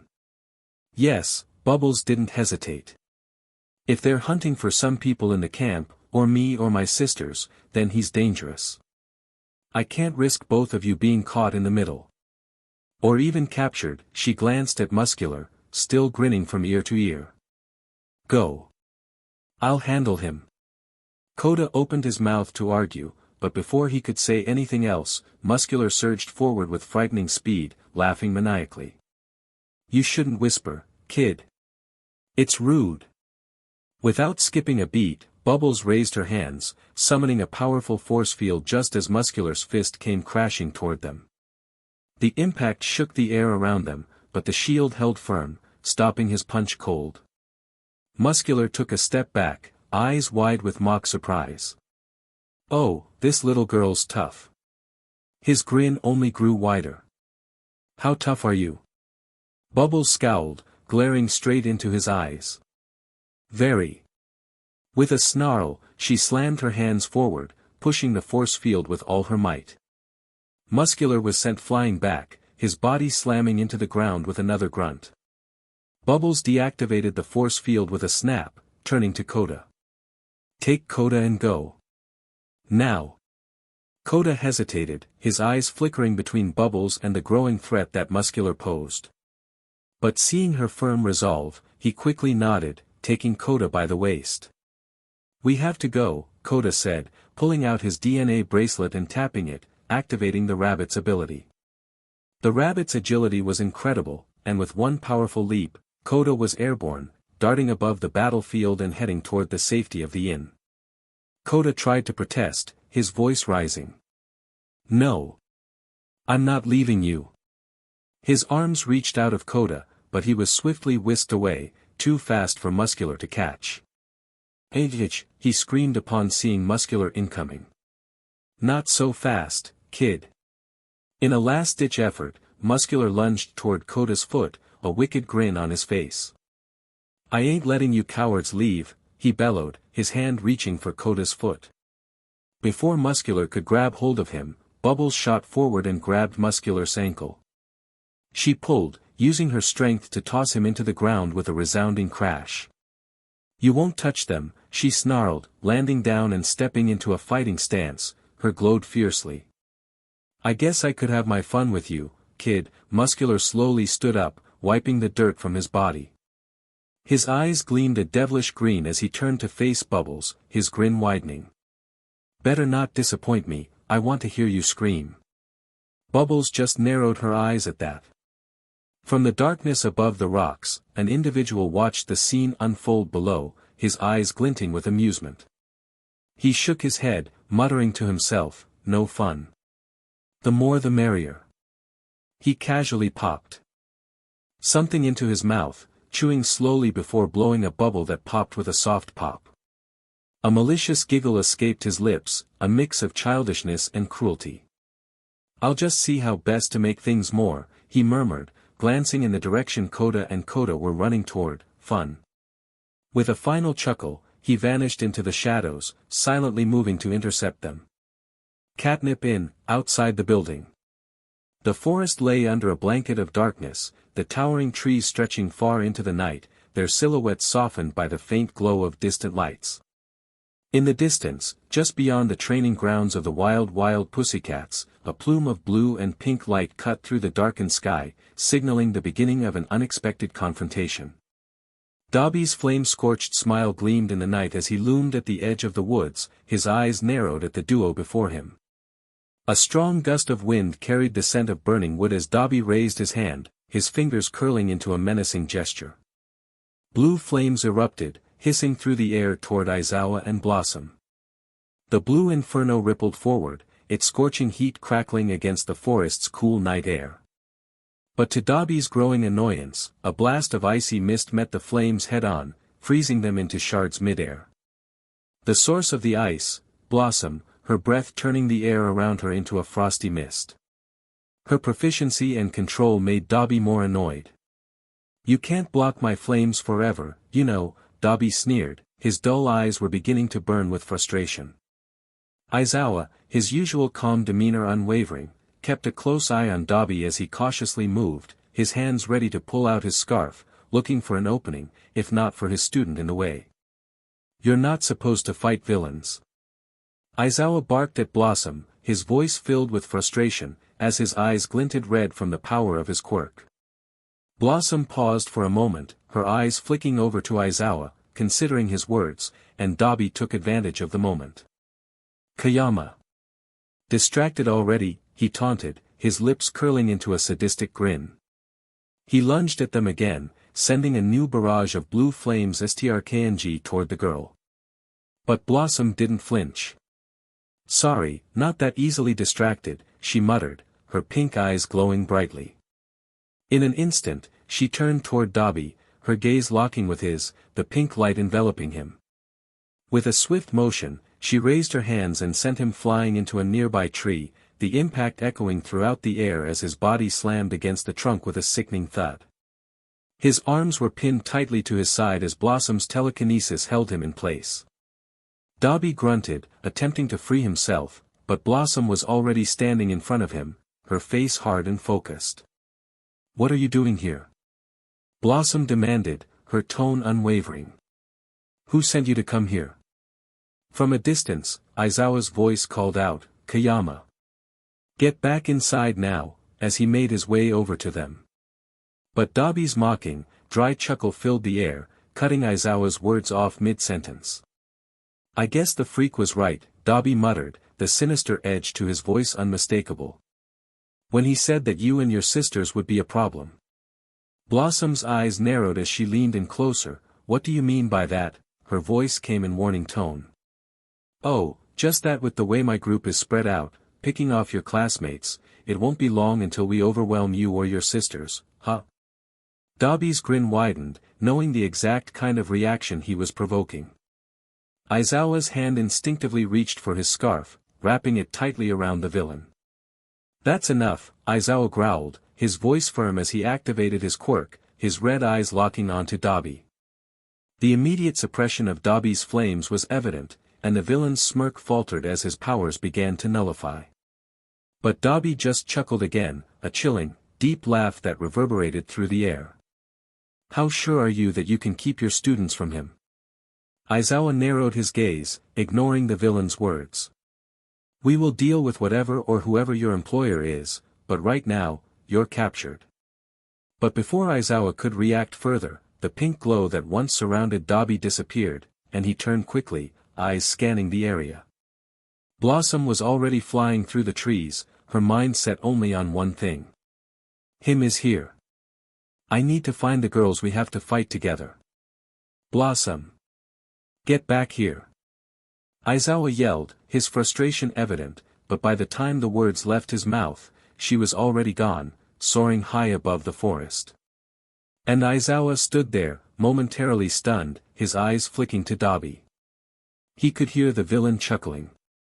You heroes won't be able to save all your students, Dabi sneered, his voice dripping with malice as his eyes glowed with a dangerous intensity. Aizawa remained calm, his eyes locked onto the villain as he observed his every move. Before Aizawa could respond, Vlad King came running toward him, his face grim and urgent. Aizawa. Something's wrong. It's one of your other students. Vlad exclaimed, his voice filled with concern. Aizawa turned to him, still processing the bizarre situation with Dabi standing in front of him. Just as he was about to ask for more details, a red stream of light shot across the sky, strkng toward Blossom's direction. Blossom was flying through the air, scanning the dark forest below, looking for any sign of her sisters. Her thoughts were racing. I need to find the others and reunite to handle what's coming. Suddenly, a voice called out from behind her. Where are you going, girlie?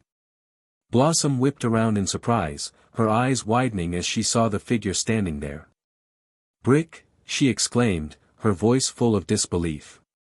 What are you doing here? Does that mean the Rowdy Rough boys are here? Brick chuckled dryly, folding his arms across his chest.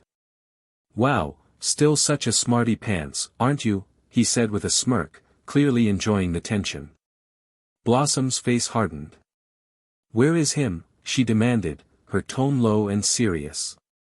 Brick cracked his knuckles, his grin turning dangerous. How about you come here and beat it out of me, if you aren't that sissy little girl you used to be, he taunted, clearly wanting to provoke her. Blossom's body tensed, and the air around them began to feel thick with energy. Despite the high altitude, the tension between them was palpable. Blossom's fists clenched, her eyes flashing with a mix of determination, but also fear. Entrance of the forest. Pleased to meet you, UA students. We're the League of Villains Vanguard Action Squad. The gecko-like man with a disheveled heap of swords strapped to his back said, his voice dripping with malice. We're here to eliminate some fake heroes. In accordance with Stain's tenets. Stain. So, you're his followers. Ida's face twisted in disgust at the mention of Stain's name, his fists clenching at his sides. The villain grinned widely, exposing sharp, jagged teeth. Yep. We sure are. He stepped forward, twirling the cluster of blades on his back in a show of unnecessary bravado. And we know all about you, Four Eyes. He smirked darkly, seeing the obvious anger flash across Ida's face. You're Ingenium's little brother, right? And one of those BRTS who managed to oppose him, huh? He said with a snarl, let me introduce myself, I'm Spinner. He let out a sadistic laugh. And I intend to make his dreams come true. Ida's anger surged like a boiling pot. Not if I can help it, he thought as his hands balled into fists. Before he could attack, a deep voice echoed behind them. That's all well and good. Tiger stepped forward, his eyes blazing with fury as he glared at Spinner. But you're threatening students right in front of us. Don't think we'll let you get your way. Why don't you try and stop us then, you fakes? Spinner bellowed, his weapons raised, charging directly at Tiger with a wild, feral expression. Mandalay took the opportunity to deliver a double kick, which Spinner managed to block and repel her back. But Mandalay skidded back and took another glance at their fallen teammate. Pixie Bob still lay unconscious on the forest floor. Blood seeped from a gash in her head, staining the dirt beneath her. A large, blunt object, wrapped in cloth, pressed down onto her form.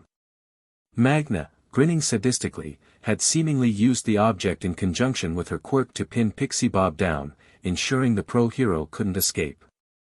The sight of the injured woman only fueled Tiger's rage. Tiger's eyes darkened as he saw Pixie Bob lying unconscious, injured by the villains.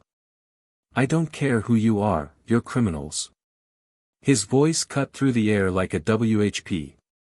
"The woman lying there is Pixie Bob. She's a pro-hero who's saved countless lives. She's given her all for these young heroes, pushing them to reach their full potential. She's been searching for a mate, but otherwise, she's content. What gives you the right to cut such a happy life short?" His words were laced with an unrelenting anger that shook the very air around them. Spinner's twisted laugh echoed through the clearing. "Didn't anyone ever tell you it's not a hero's job to be happy?" His words were venomous as he lunged at Mandalay, his blade swinging dangerously. "Get to the inn, now," she ordered with authority, her gaze never leaving the fight. "Ida, lead them." She dodged the attack with great agility. The two locked eyes, and without missing a beat, they were off again, Mandalay moving with precision, Spinner charging with reckless abandon. Ida's legs shot into motion, propelling him toward the other students. "Understood. Let's go, everyone." His voice rang out, firm and commanding as he urged the others to follow him into the woods, away from the chaos. The remaining Class 1A students followed quickly behind, their steps hurried but coordinated. As the students began to retreat, Mandalay turned to where Tiger was fighting. "I hope Ragdoll is keeping an eye on things back at the inn," she said to herself, her voice laced with concern. In the forest. The air crackled with raw energy, the sound of fists colliding, the sickening thud of power meeting flesh echoing through the trees like a drumbeat. There was a fight being fought, every strike and counter filled with relentless power, and neither combatant was backing down. The stranger, before her, moved with an unnatural speed. Quite fast. He ducked and weaved around Buttercup's punches with relative ease, his movements were wild. His eyes locked on hers, and Buttercup could see those eyes, wild and hungry for a fight, but also holding something vile that made her skin crawl. Buttercup's fist shot out in a hard left hook. The stranger leaned back, the punch narrowly missing him by mere inches. In the blink of an eye, he closed the distance between them, spinning into a kick aimed squarely at her midsection. Buttercup reacted instinctively, raising her arm to block. The impact sent a shockwave through her body, forcing her to stagger back, the breath knocked out of her.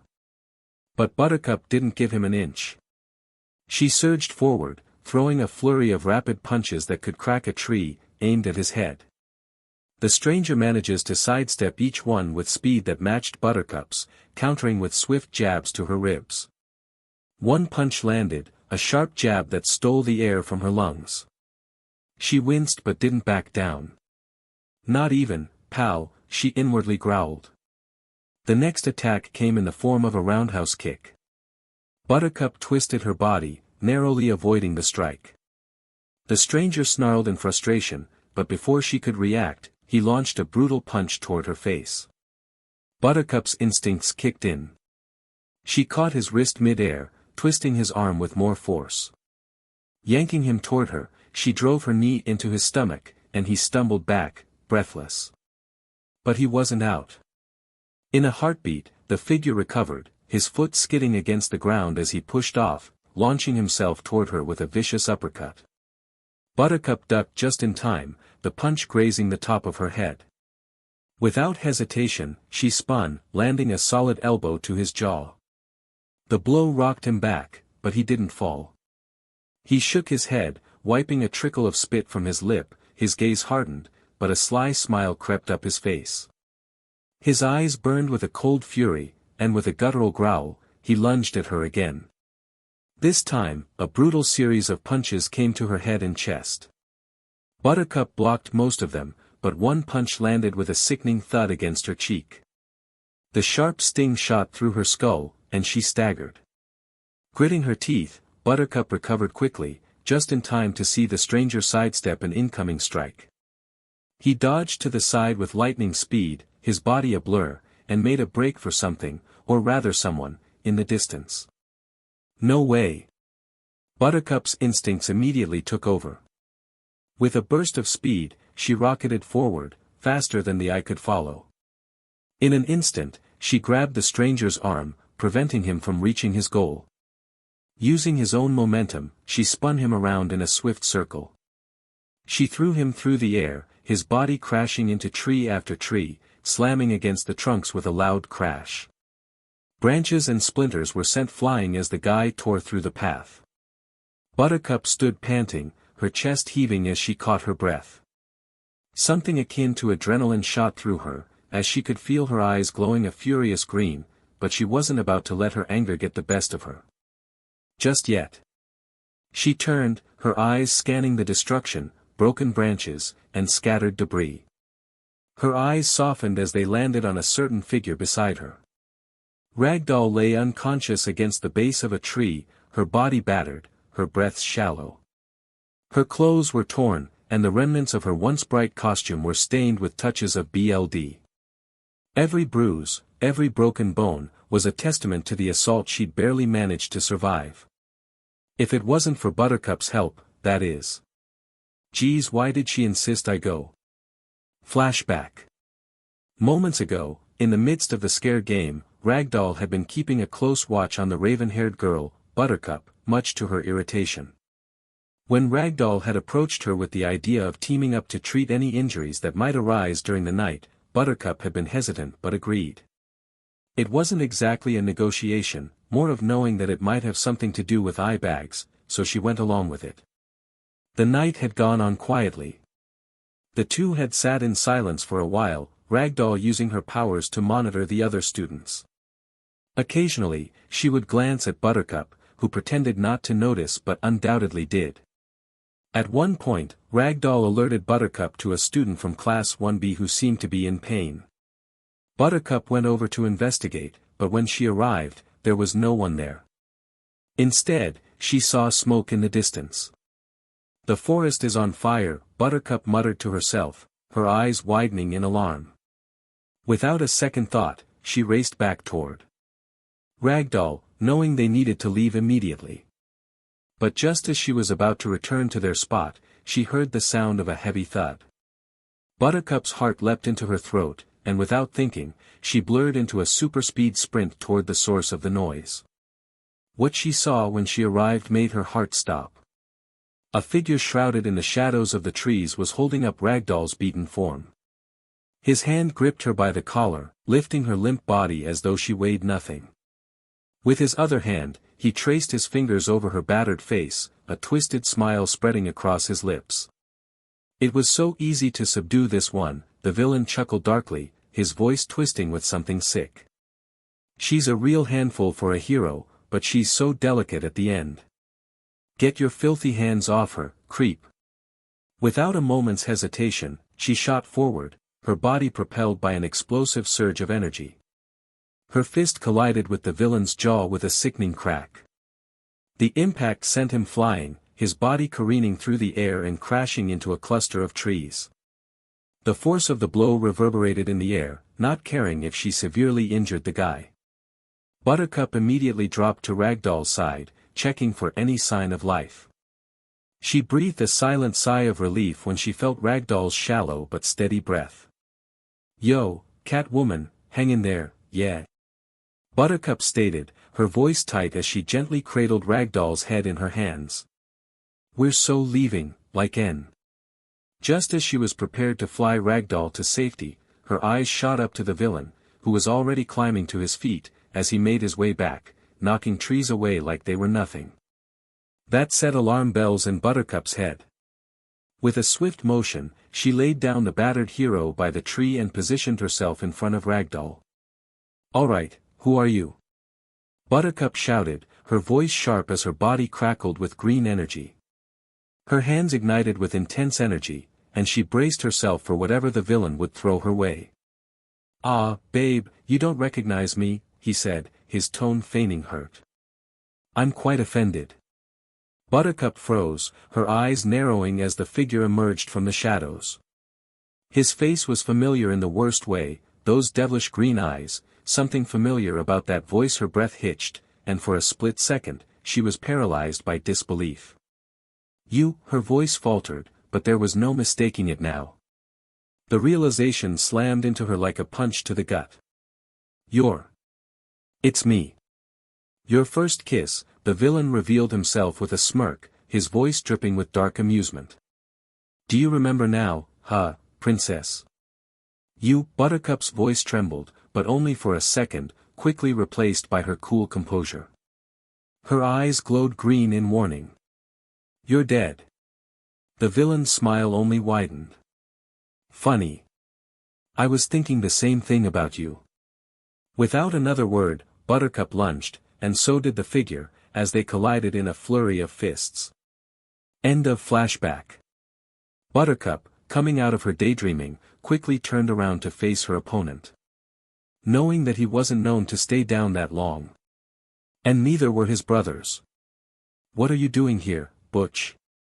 She said, as much disdain as she could spit out. Butch casually walked across the clearing, his smirk wide as he stopped just a good distance away from Buttercup, looking at her with a cocky, taunting smile. Well. I see that the years we haven't seen each other, you haven't gotten less fiery, sweet cheeks.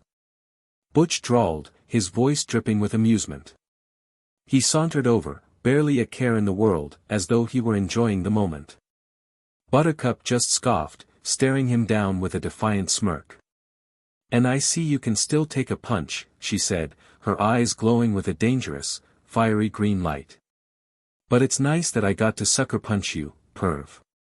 Butch's smile only widened, and he raised a brow. Oh, is it because I was having my fun playing with that cat girl? He chuckled darkly. Come off it, babe. You're the only one for. Before he could finish, he dodged, a blinding flash of green energy streaked past him, missing by mere inches and hitting the tree behind him. The explosion vaporized the tree on impact, sending flames soaring into the air.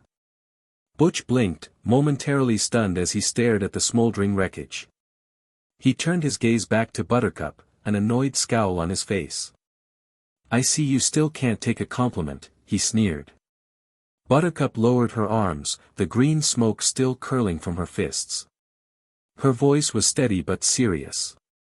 What are you doing here, and where is him? Her eyes narrowing dangerously at him. Wow, Butch chuckled, brushing her off with a cocky grin. So, you think I can't come here and see you, without the old red clown? Buttercup lunged forward in a blur, her fist aiming at his chest with brutal force. Butch managed to block it, the sound reverberated in the air, but it was just enough to cut him off. Buttercup's eyes flashed, her lips curling into a snarl. Wrong answer, punk. With a sudden, explosive motion, she delivered a devastating kick straight into his stomach, sending him skidding backward. He grunted, clutching his gut, his face twisting with pain and anger. So are you now feeling like telling me what I need to know, chatty? She taunted, watching him struggle to straighten himself up. Butch slowly straightened up. He cracked his neck and stretched his arms, preparing for the next round, as he kept a deadly glare at her. Nah, he growled. I'd rather beat you down. His eyes now glowed a sickening green. With a snarl, Butch charged at her, his body a blur of motion, fists flying with the force of a storm. Buttercup's eyes blazed, ready for round two. Not realizing a dark miasma was forming around them. Your objective, numbers, and positions. Spill it. Aizawa demanded as he took hold of the villain's left arm. Why should I? The villain retorted. Because of this. Aizawa applied the appropriate pressure to the villain's trapped left arm. Crack. The flame villain flinched, but didn't cry out as his left arm was broken. Aizawa, I don't think. Vlad King had quickly explained the situation, about how Bakugou had been taken through a warp gate, and despite his best efforts to protect the students using his quirk, Vlad had been overwhelmed by some strange intense, malevolent aura, coming from the gate, that left him and the other students, powerless to act. Aizawa's expression hardened as he processed the information. The weight of the situation crashed down on him, Bakugou was taken, and the villains were not only targeting students but were also using a new, terrifying power. Anger bubbled beneath his calm exterior, but he quickly suppressed it, knowing that the situation was far from over. The stakes were higher now, and he needed to move quickly to prevent further escalation. Your right arm is next. Let's make this easy for both of us. Aizawa's voice remained cold. The villain only grinned, undeterred by the pain. What's got under your skin, Eraser? Disappointed that you lost a student? And you will keep losing more to see. He raised his hand, and a flicker of blue flame appeared near his head. The flame went out as Aizawa opened his eyes and broke the villain's right arm this time. Boom! The loud sound was like a cross between an explosion and thunder that rang out through the forest. What was that? Aizawa muttered, his attention momentarily diverted. Sensei, we're here. Ida's voice rang out from behind as he led Toru, Jairu, and Aoima toward the catnip inn. But, Kirishima is still out there. The fire villain took advantage of the distraction, suddenly flipping himself to the side, throwing Aizawa off balance. He staggered but regained his footing, a visible grimace on his face. With this much damage I'm almost done for, the villain smirked through gritted teeth. Worthy of being an instructor at UA, ain't that right, hero? Aizawa didn't respond. His focus remained on the villain. He yanked the end of his capture weapon, trying to pull the fire villain forward, but the weapon passed right through him like he was made of liquid mud. And the fire villain's form began to shift and deform, melting away into a puddle of goop. Is it because your students are so precious? The villain mocked, his features warping as he continued to disintegrate. Hope you've got what it takes to protect them. See you later. His form splattered onto the ground, leaving only the sticky, dark substance behind. Aizawa blinked, eyes narrowing. That fire attack wasn't his only quirk, he thought. Aizawa's grip on his capture weapon tightened. He felt a flash of rage surge through him, but he quickly masked it. His thoughts raced. Bakugou taken through a warp gate and some of the other students are out there. The attack on the students was escalating. He turned to the 4 students who had just arrived, quickly putting them under Vlad's protection. Get inside, now. I'll be back soon. He shot a quick glance at the puddle of goop on the ground, the remains of the fire villain. This is just the beginning. Cliff sighed. The battle had been going on for minutes, but seemed like hours. Even with the way Bubbles was flanking, Muscular showed no signs of slowing down. The confrontation between these two was nothing short of destructive. Muscular swung another one of his massive punches at her, his fist rocketing through the air with terrifying force. Bubbles dodged just in time, her body strkng to the side as the punch missed its intended target, crashing down, shattering the wall of the cliff. Boom! Ha, missed me, she chided, blowing a raspberry at the guy. You're really starting to annoy me, sweetheart, Muscular sneered, his voice dripping with malice. But if it's a dance you want then let's dance. Before Bubbles could reply, Muscular lunged again, his muscles bulging grotesquely as his left arm expanded into monstrous proportions. Bubbles' eyes narrowed, and without warning, she shot a rapid barrage of blue spheres toward him, the energy blasts tearing through the air. Muscular, with a surprising form of agility, danced between them, sidestepping and dodging with a sickening ease. You really think that's going to do something to me, kid? And here I thought I was going to get challenged. Muscular taunted, his laughter echoing over the battlefield. He cracked his neck. You might want to try harder. Bubbles didn't let that deter her, rather, she took a deep breath, her body humming with energy. Without any hesitation, she unleashed a powerful sonic scream, a deafening shockwave that rippled through the air. The sound was so intense it felt as though the entire cliffside might collapse. Muscular's face twisted in pain as the high-pitched wave hit him. He gritted his teeth and slammed his hands over his ears, trying desperately to block out the piercing sound. His body staggered, his massive form shaken by the impact of the scream. Bubbles saw her opening. With a burst of speed, she flew at him, her body a blur. Before Muscular could react, she slammed her fist into his chest with a resounding thud and followed up with an uppercut. The impact sent him flying backward, landing in a heap a good distance away from her. He groaned as he slowly got back to his feet, his body still trembling from the sonic attack and the punch that had thrown him off balance. Muscular wiped the blood from his mouth, a wild look in his eyes, and sneered at her. "How's that, you JRK?" She shot back. "Now we're talking," he spoke up, stretching out his neck. "I love to hear lovely girls screaming my name." "Enough games. Who sent you here?" she demanded, her hands glowing with readiness. "All you need to know is that I was promised a good fight," winding his arm without a care. "I was hoping to handle that black-haired, spitfire sister of yours, I saw on the TV, but I guess you will have to do," he said with a perv grin. "You sick freak." Bubbles, sickened, shot an energy sphere at the guy, who didn't dodge in time but took it head-on. Muscular chuckled, "Kid, I've been called way worse than that." He charged at Bubbles, his muscle fibers shot out, as if trying to grab onto her. She did her best to dodge the advances before Muscular had had enough of her cowardice. Enough.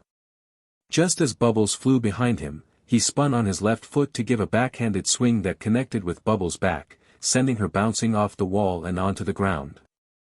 "I was promised a challenge and I intend to get it," he sneered before giving a lecherous grin. "Even if I have to get my pleasures in other ways," he trailed off, the implication in the air. "I just want to ask." Bubbles didn't react. She stood up, her back turned to him, as she spoke. "So, you're the one who hurt Kota's family?" Bubbles demanded, her voice low. Muscular laughed again, a cold, bone-chilling laugh. Without hesitation, Bubbles unleashed a devastating beam of blue energy straight at him, the force of the blast enough to make the air crackle with power. The beam collided directly with Muscular's chest, the fibers covered him thickly, and he shook it off with barely a stagger. "Hurt?" Muscular scoffed, brushing his shoulder as though the attack hadn't fazed him. "Don't make me laugh, sweetheart. Those two heroes? Dead. 6 feet under." He tore off the remnants of his shirt. "They put up one hell of a fight, I can tell you that, but in the end, this was all they could show for it," pointing at his prosthetic eye. "I have to say, aside from this fluke, it was one of my best works, to be honest," he said with no remorse. Bubbles froze for a moment, the words hitting her like a punch to the gut. She couldn't hold back the wave of fury that surged through her. The boy she was protecting had lost his parents because of this man. And now, he stood in front of her, practically bragging about it. She was seeing red. "You." Without another thought, she flew at him, fists clenched, her rage fueling her speed. Before he could register, she smashed her fist into Muscular's abdomen with a grunt, "Gah," sending him stumbling back. Before he could recover, Bubbles spun and landed a solid kick to his face, knocking him further. Muscular growled but quickly regained his balance. "Not bad, sweetheart. But you're not ready for this." Without warning, he launched himself at Bubbles with terrifying speed. Bubbles barely had time to react before Muscular grabbed her by the ankle with his hand, his grip like iron. With a sickening thud, Muscular slammed Bubbles into the ground, the impact shaking the entire cliffside. She gasped for breath, her vision spinning, but quickly recovered, pushing herself up to face him. "If the kid misses his mummy and daddy so much," Muscular grinned, his twisted smile spreading across his face. "Maybe I should reunite that BRT with his parents after I'm done with you," he said, his voice dripping with malice. "That's it." Bubbles' anger boiled over, her powers surging violently as she pushed herself to her feet. With a roar, Bubbles charged once more, her fists flying faster than before, her movements a blur. Muscular tried to block, but Bubbles' strikes were too fast and too precise.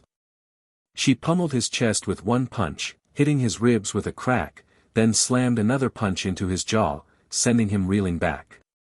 Each hit landed with brutal precision, forcing Muscular to stagger. Her punches landed with explosive force, her speed overwhelming him. Her kicks followed. She delivered a high kick to his chest, sending him crashing backward, his feet scraping against the ground. She wasn't done yet.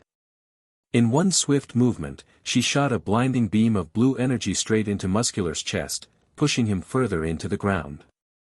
Crash! Smoke was coming out of the crater, and no movement was seen.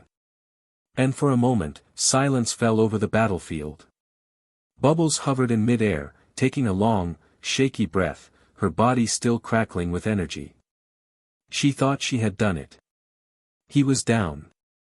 Muscular was down. But just as she began to lower her guard, something moved in the corner of her eye.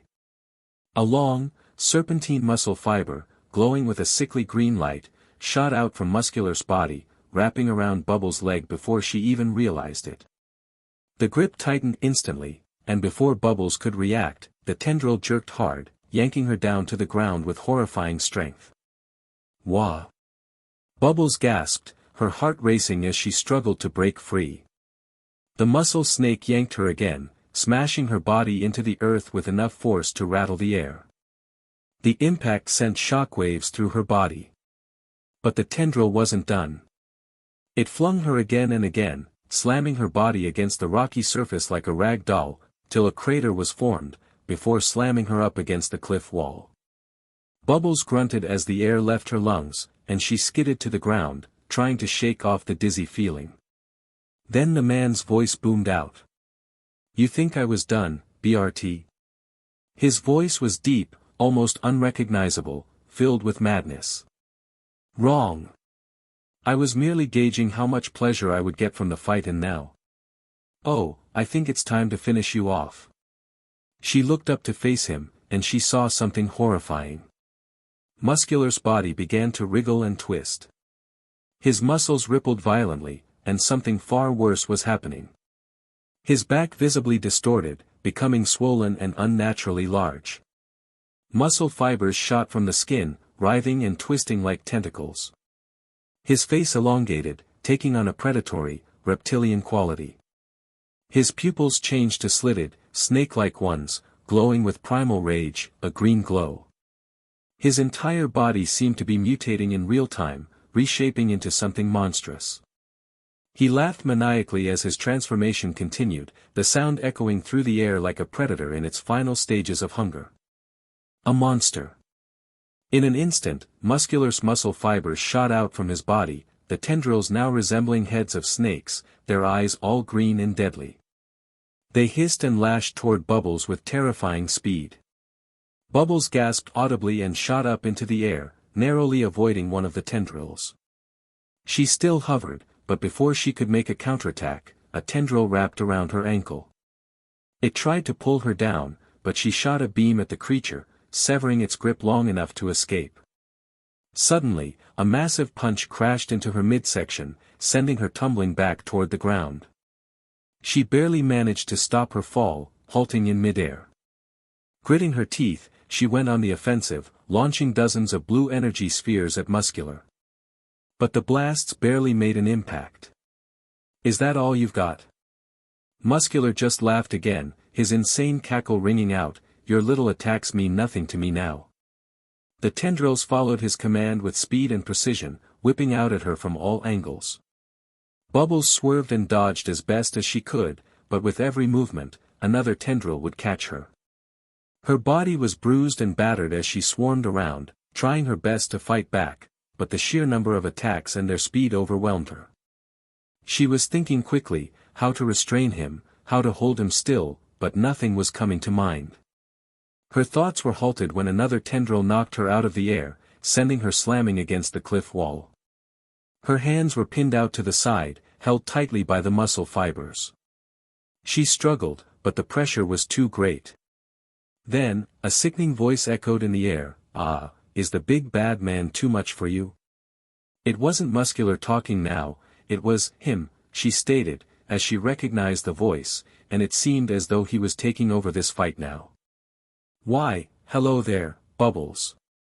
Him's voice greeted her in his usual, disturbingly sweet tone. How lovely to see you again, darling. I do hope you're enjoying the evening.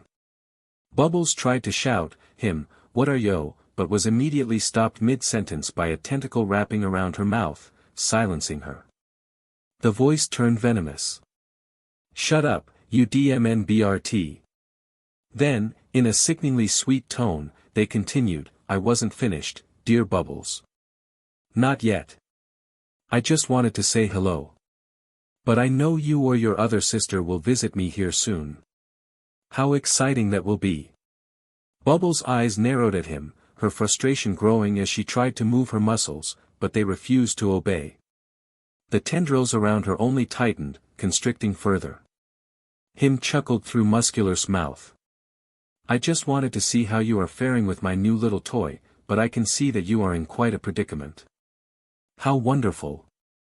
His voice shifted back into a mockingly playful tone, as if nothing were wrong. But don't worry, darling. I'm sure your sisters are having just as much fun, as well as your little shy boyfriend. Bubbles' eyes widened and continued to flail, not even thinking now, for the implications of what him said were shocking. The tendrils kept tightening, and for some reason, she could feel her strength starting to falter. Then, it seemed that Muscular returned, his voice booming with insanity. This fight has been fun and all, Muscular said, not thinking twice about what happened.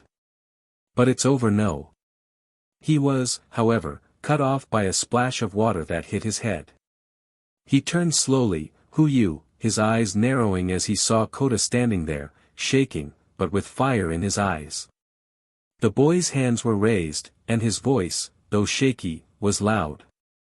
I'll leave her alone.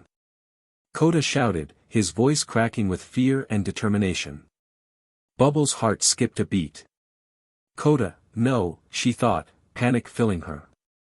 Muscular barely gave a once-over at the trembling boy, a mad laugh escaped him, sending chills through the air. Ah, how cute, Muscular mocked, his tone dripping with sarcasm. A little kid playing hero. How adorable. Go wait your turn, I'll be with you in SE. Kota's eyes hardened, though his voice trembled, I don't like her heroes. The words hung in the air, and for a moment, Muscular seemed to pause. Kota took a small, shaky step back, continuing, I don't like heroes because I thought they were selfish and stupid, but, he hesitated, looking at Bubbles with regret in his eyes. She showed me that some heroes do care about people, even someone like me, even after I hurt the people who love me. Bubbles' heart softened at his words, and for a moment she felt his emotions shift, guilt and remorse blending with newfound understanding. But the moment was broken by Muscular's voice cutting through, mockingly. Stupid speech. Heroes and weaklings like you don't stand a chance against me. His insane laughter echoed again. Mr. X gave me this power, and now I'm 10 times stronger than even All Might himself. Muscular's attention was now fully on Kota, now terrified and retreating slowly. He sneered at the boy. Say hello to your parents for me, when you meet them, kid. He shot hundreds of muscle fibers toward him. Kota screamed, bracing himself for the inevitable, but it never came. He looked up and felt a surge of déjà vu, and a swell in his heart. Before the tendrils could strike, a sudden blue light flashed out in front of him, and he was surrounded, once again, by a glowing blue force field. The tendrils that had been aimed at Kota now collided with the shield, but they were repelled with a burst of energy. The force field shimmered and crackled, holding strong. Bubbles. Kota gasped, his voice shaky, but filled with a sense of hope. He looked at her in awe, his body still trembling from the fear that had consumed him just moments before. Bubbles' eyes narrowed as she locked her gaze on Muscular. Her hair, now released from the confines of their pigtails, flowed as her body was pulsing with energy, her blue aura shimmered, giving rise to the shield and something else in her hand. Muscular snarled, he was in a moment of pain, as the girl literally broke through his hold, much to his anger. Although he sustained severe damage, his body was already replacing tears, the writhing tendrils continuing to twist and coil beneath his skin. His face was a mixture of rage and madness. "You think that'll save you?" he sneered. "You think you can protect the BRT with your weak little shield?" Ha! Bubbles locked eyes with the creature before her. No longer was Muscular the man he once was, what stood before her was no longer human. The monstrous, serpentine figure, that was twisted and distorted by him's influence, had become something far more horrific than she knew, all too well. She knew this creature didn't deserve mercy. "You are a monster," Bubbles declared, her voice sharp and unwavering, the words echoing in the tension-filled air. Kota, still shaking with fear, looked up at her in confusion, wondering where this confidence had come from. Bubbles continued, her voice growing stronger with each word, "You've done so many horrible things, and you have no remorse. You will pay for all the pain you've caused." Muscular's grotesque face twisted into a wide, deranged grin, and he let out a maniacal laugh, his eyes glowing with insanity. "Ha! You think you can stop me?" he snarled, his voice a growl. "You are nothing but a challenge I am going to destroy." Without warning, more tendrils shot toward Bubbles' defense with terrifying speed. The fibers whipped through the air, hissing and striking against the protective force field she had created. The shield shimmered and crackled as each impact hit it with overwhelming force, but it held steady, glowing with a brilliant blue light. Kota, terrified beyond measure, gasped as the tendrils crashed against the shield. The pressure, the noise, the violent impact, it all overwhelmed him. His chest tightened with panic. I can't Amandale, I'm sorry." His voice was shaky, and his small hands trembled as he pressed them against his ears, trying to block out the sound. He shut his eyes tightly, curling into himself as his body shook. It's over," he whispered to himself, his breath quickening. He could barely hear the pounding through the roar of his own heart. But then, he felt it. A warm, comforting presence surrounded him. He looked up in confusion, his eyes wide in disbelief as Bubbles pulled him into a tight embrace. Her aura still shimmered with that familiar blue light, enveloping him in its warmth. "Why you're holding me," Kota stuttered, his voice full of surprise. He hadn't expected this, hadn't expected her to reach out to him like this. His body, trembling with fear only moments ago, now found some comfort in her embrace. The anxiety that had gripped him began to ease, the shaking in his limbs fading slightly. Bubbles pulled him back, holding him firmly in place, her eyes filled with calm determination. "Kota," her voice seemed to have changed a bit, still clear and unwavering, but as if it were blocking out the world. "I promised that I was going to protect you, and as a Powerpuff girl, I keep my promises." The sincerity in her voice was undeniable. Kota, still stunned, could only look at her wide-eyed. He hadn't expected someone to care so much, especially after everything that had happened. Bubbles heard the relentless pounding of Muscular's attacks against her shield, but she didn't flinch. Instead, she turned her head slightly, her eyes narrowing as she faced the twisted, monstrous form of Muscular. He was lashing out wildly, striking at her force field in a frenzy, a rabid animal in search of prey. But Bubbles remained calm, unfazed by his crazed behavior. She turned back to Kota and spoke with a steady voice. "I need you to trust me, Kota," she said, her gaze softening, though there was a quiet intensity beneath it. "Hold on to my hand." Kota looked up at her in confusion, his voice shaking with uncertainty. "Why?" Bubbles' gaze hardened slightly, her expression unwavering. "I'll need your help to defeat him. I know you're not sure about heroes yet, but trust me when I say that I'm going to make him pay for everything he's done." Her voice carried an underlying edge of anger, a fury born from everything Muscular had done, everything he had taken from others. There was no doubt in her words, no hesitation. Kota didn't have all the answers, but he could see the fire in her eyes, the determination that burned brighter than the danger surrounding them. He took a deep breath and reached out, his trembling hand finding hers. As their hands touched, Bubbles' blue aura flowed into him, wrapping around his body. For a moment, Kota felt overwhelmed by the surge of emotions rushing through him. Fear, anger, sadness, all swirled together, but then something shifted. The feelings faded and were replaced with warmth. A comforting sensation filled his heart, reminding him of something he'd almost forgotten: love, safety, the arms of two people who cared for him. His eyes widened as the memory struck him like lightning. Mum, Dad," he whispered, tears streaming down his face. Bubbles' energy pulsed around Kota, the blue aura enveloping him as he stared at the figures before him. Their faces weren't clear, but the sensation of warmth and love they gave him was undeniable. He wanted to believe they were real, but deep down, he knew they weren't. Still, it didn't matter. They felt like a long-lost embrace, and he didn't want to let go. "Kota," he turned quickly, hearing Bubbles' calm yet intense voice. "Are you ready?"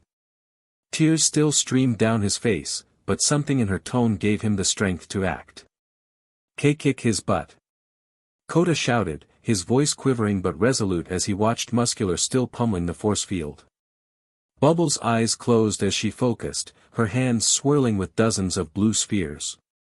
They morphed and shifted into different animal forms, large, mighty creatures with glowing blue eyes and fierce roars. Her voice rang out with power. "Call of the Wild." The spheres surged toward the barrier, exploding through it in an eruption of energy. Muscular, who had been pounding against it with fury, now faced the full force of the beastly attack. The creatures twisted around him. Their forms more than just energy, they were real, they were alive, and they were relentless. Their claws raked across him, their teeth snapping as they devoured his aura. Muscular snarled, his grotesque muscles bulging with rage. "No. No. You can't do this to me." His voice cracked, trembling with madness. He swung his tendrils wildly, but they only got tangled in the swirling creatures, unable to fight them off. The animals didn't relent. They were not just physical, but emotional, too, their essence attacking his very soul. The voices of his past victims echoed around him, their screams and cries amplifying his guilt. "I didn't do anything wrong." Muscular screamed. "I'm not sorry. I will kill you all again." But the creatures, with their blue eyes burning brighter, only intensified their assault. Muscular staggered, the memories of the people he'd hurt consumed him. His eyes darted around, searching for escape, but he was trapped. The weight of his past actions weighed heavily on him, and the voices of the lost victims drowned out everything else. He screamed, clutching his head, as the guilt twisted inside him, like an unbearable pressure. I didn't know. I didn't mean it." His words were incoherent, as his body trembled from both the physical pain of the creatures and the crushing mental anguish. Muscular snakes, once extensions of his will, now moved erratically, slithering wildly. They seemed to reflect his internal chaos, attacking and retreating with no direction. His breath came in short, panicked bursts as the intensity of the attack grew. Bubbles floated in the air, still blasting energy at Muscular, her determination unwavering as the villain's attacks continued to strike at her force field. Her eyes were focused, but exhaustion began to show on her face. Slowly, she nodded, her gaze shifting as the two figures of blue light, formed from the energy surrounding her, began to drift away from Kota. Kota's eyes widened in panic. "Wait, no," he called out, his voice trembling. But the figures didn't stop. They turned toward him, their forms glowing with warmth and familiarity, and in that quiet moment, they smiled at him. One of them raised their hands up and gave a soft, gentle wave. It was almost as if they were trying to reassure him, telling him they loved him. Kota's heart ached, and he could only stare back, a mix of confusion and longing swirling in his chest. He wasn't ready to say goodbye, but deep down, he knew this was it. With a tearful but resolute gesture, he waved back. The figures then turned back to Bubbles, taking their place at her sides. Bubbles locked eyes with Kota one last time, her expression steady. In a calm, monotone voice, she declared, "Finish it." The two energy beings, standing on either side of her, released into a burst of energy, blindingly bright, powerful, and purposeful. The light surged toward Muscular, sinking into the whirlwind of chaos that had surrounded him. In the whirlpool of chaos, Muscular dropped to his knees, gasping for breath, his body racked with the overwhelming mental and physical pain. He fought against the invisible forces that tormented him, but he was powerless. His twisted expression was one of panic and denial, his mind shattered by the relentless barrage of emotions and voices invading his thoughts. "I'm not sorry. I'll kill you all again." Muscular screamed, his voice shaky but filled with fury. "I don't care. I don't feel bad for what I did. I won't stop." But the voices of his past victims only grew louder, echoing around him in a deafening chorus. He tried to shut them out, but it was no use. His snakes writhed violently, as though reacting to the turmoil inside him, but they only seemed to twist more as the mental assault grew stronger. Each voice hit him like a strike to the chest, every word a reminder of the lives he had destroyed, the people he had hurt. The sound of his altered voice faltered as his grip on reality slipped further. "No, no. You don't get to do this to me. You don't." Muscular's words faltered into gasps as the weight of his past sins crushed him. His breath came in erratic bursts, his eyes wide with fear as the glowing light and the voices of the innocent overwhelmed him. The light around him exploded in one final, blinding flash. "Then you will face judgment." A cold, distant voice rang out. Muscular's vision blurred as he recognized the figures standing before him, figures that he had once killed, figures that he thought he had erased. "Why you?" Muscular's voice faltered, his eyes wide in disbelief. "What are you doing here? I killed you all. I did mean to. I did." His voice trembled, the realization of his sins crashing down on him. But before he could say another word, the light hit him full force, searing into his mind, his body, and his soul. With a final, agonized scream, Muscular was fully on his knees, clutching his head as the light washed over him. The beasts continued to twist around him, and the emotional weight of the voices, the guilt, became unbearable. The energy coursed through him like an electric current, his heart racing as it all came to a head. Finally, Muscular's body fell to the ground with a thud, motionless. His muscles, once bulging with power, now relaxed. Blood trickled from his nose and mouth, his fingers still twitching from the remnants of the attack. He lay there, comatose, his monstrous transformation reverted, leaving him as nothing more than a broken shell of what he had once been. Bubbles, exhausted but resolute, hovered in the air, her energy finally faded. She fell to the ground, kneeling on the floor, her blue aura flickering out like a dying flame.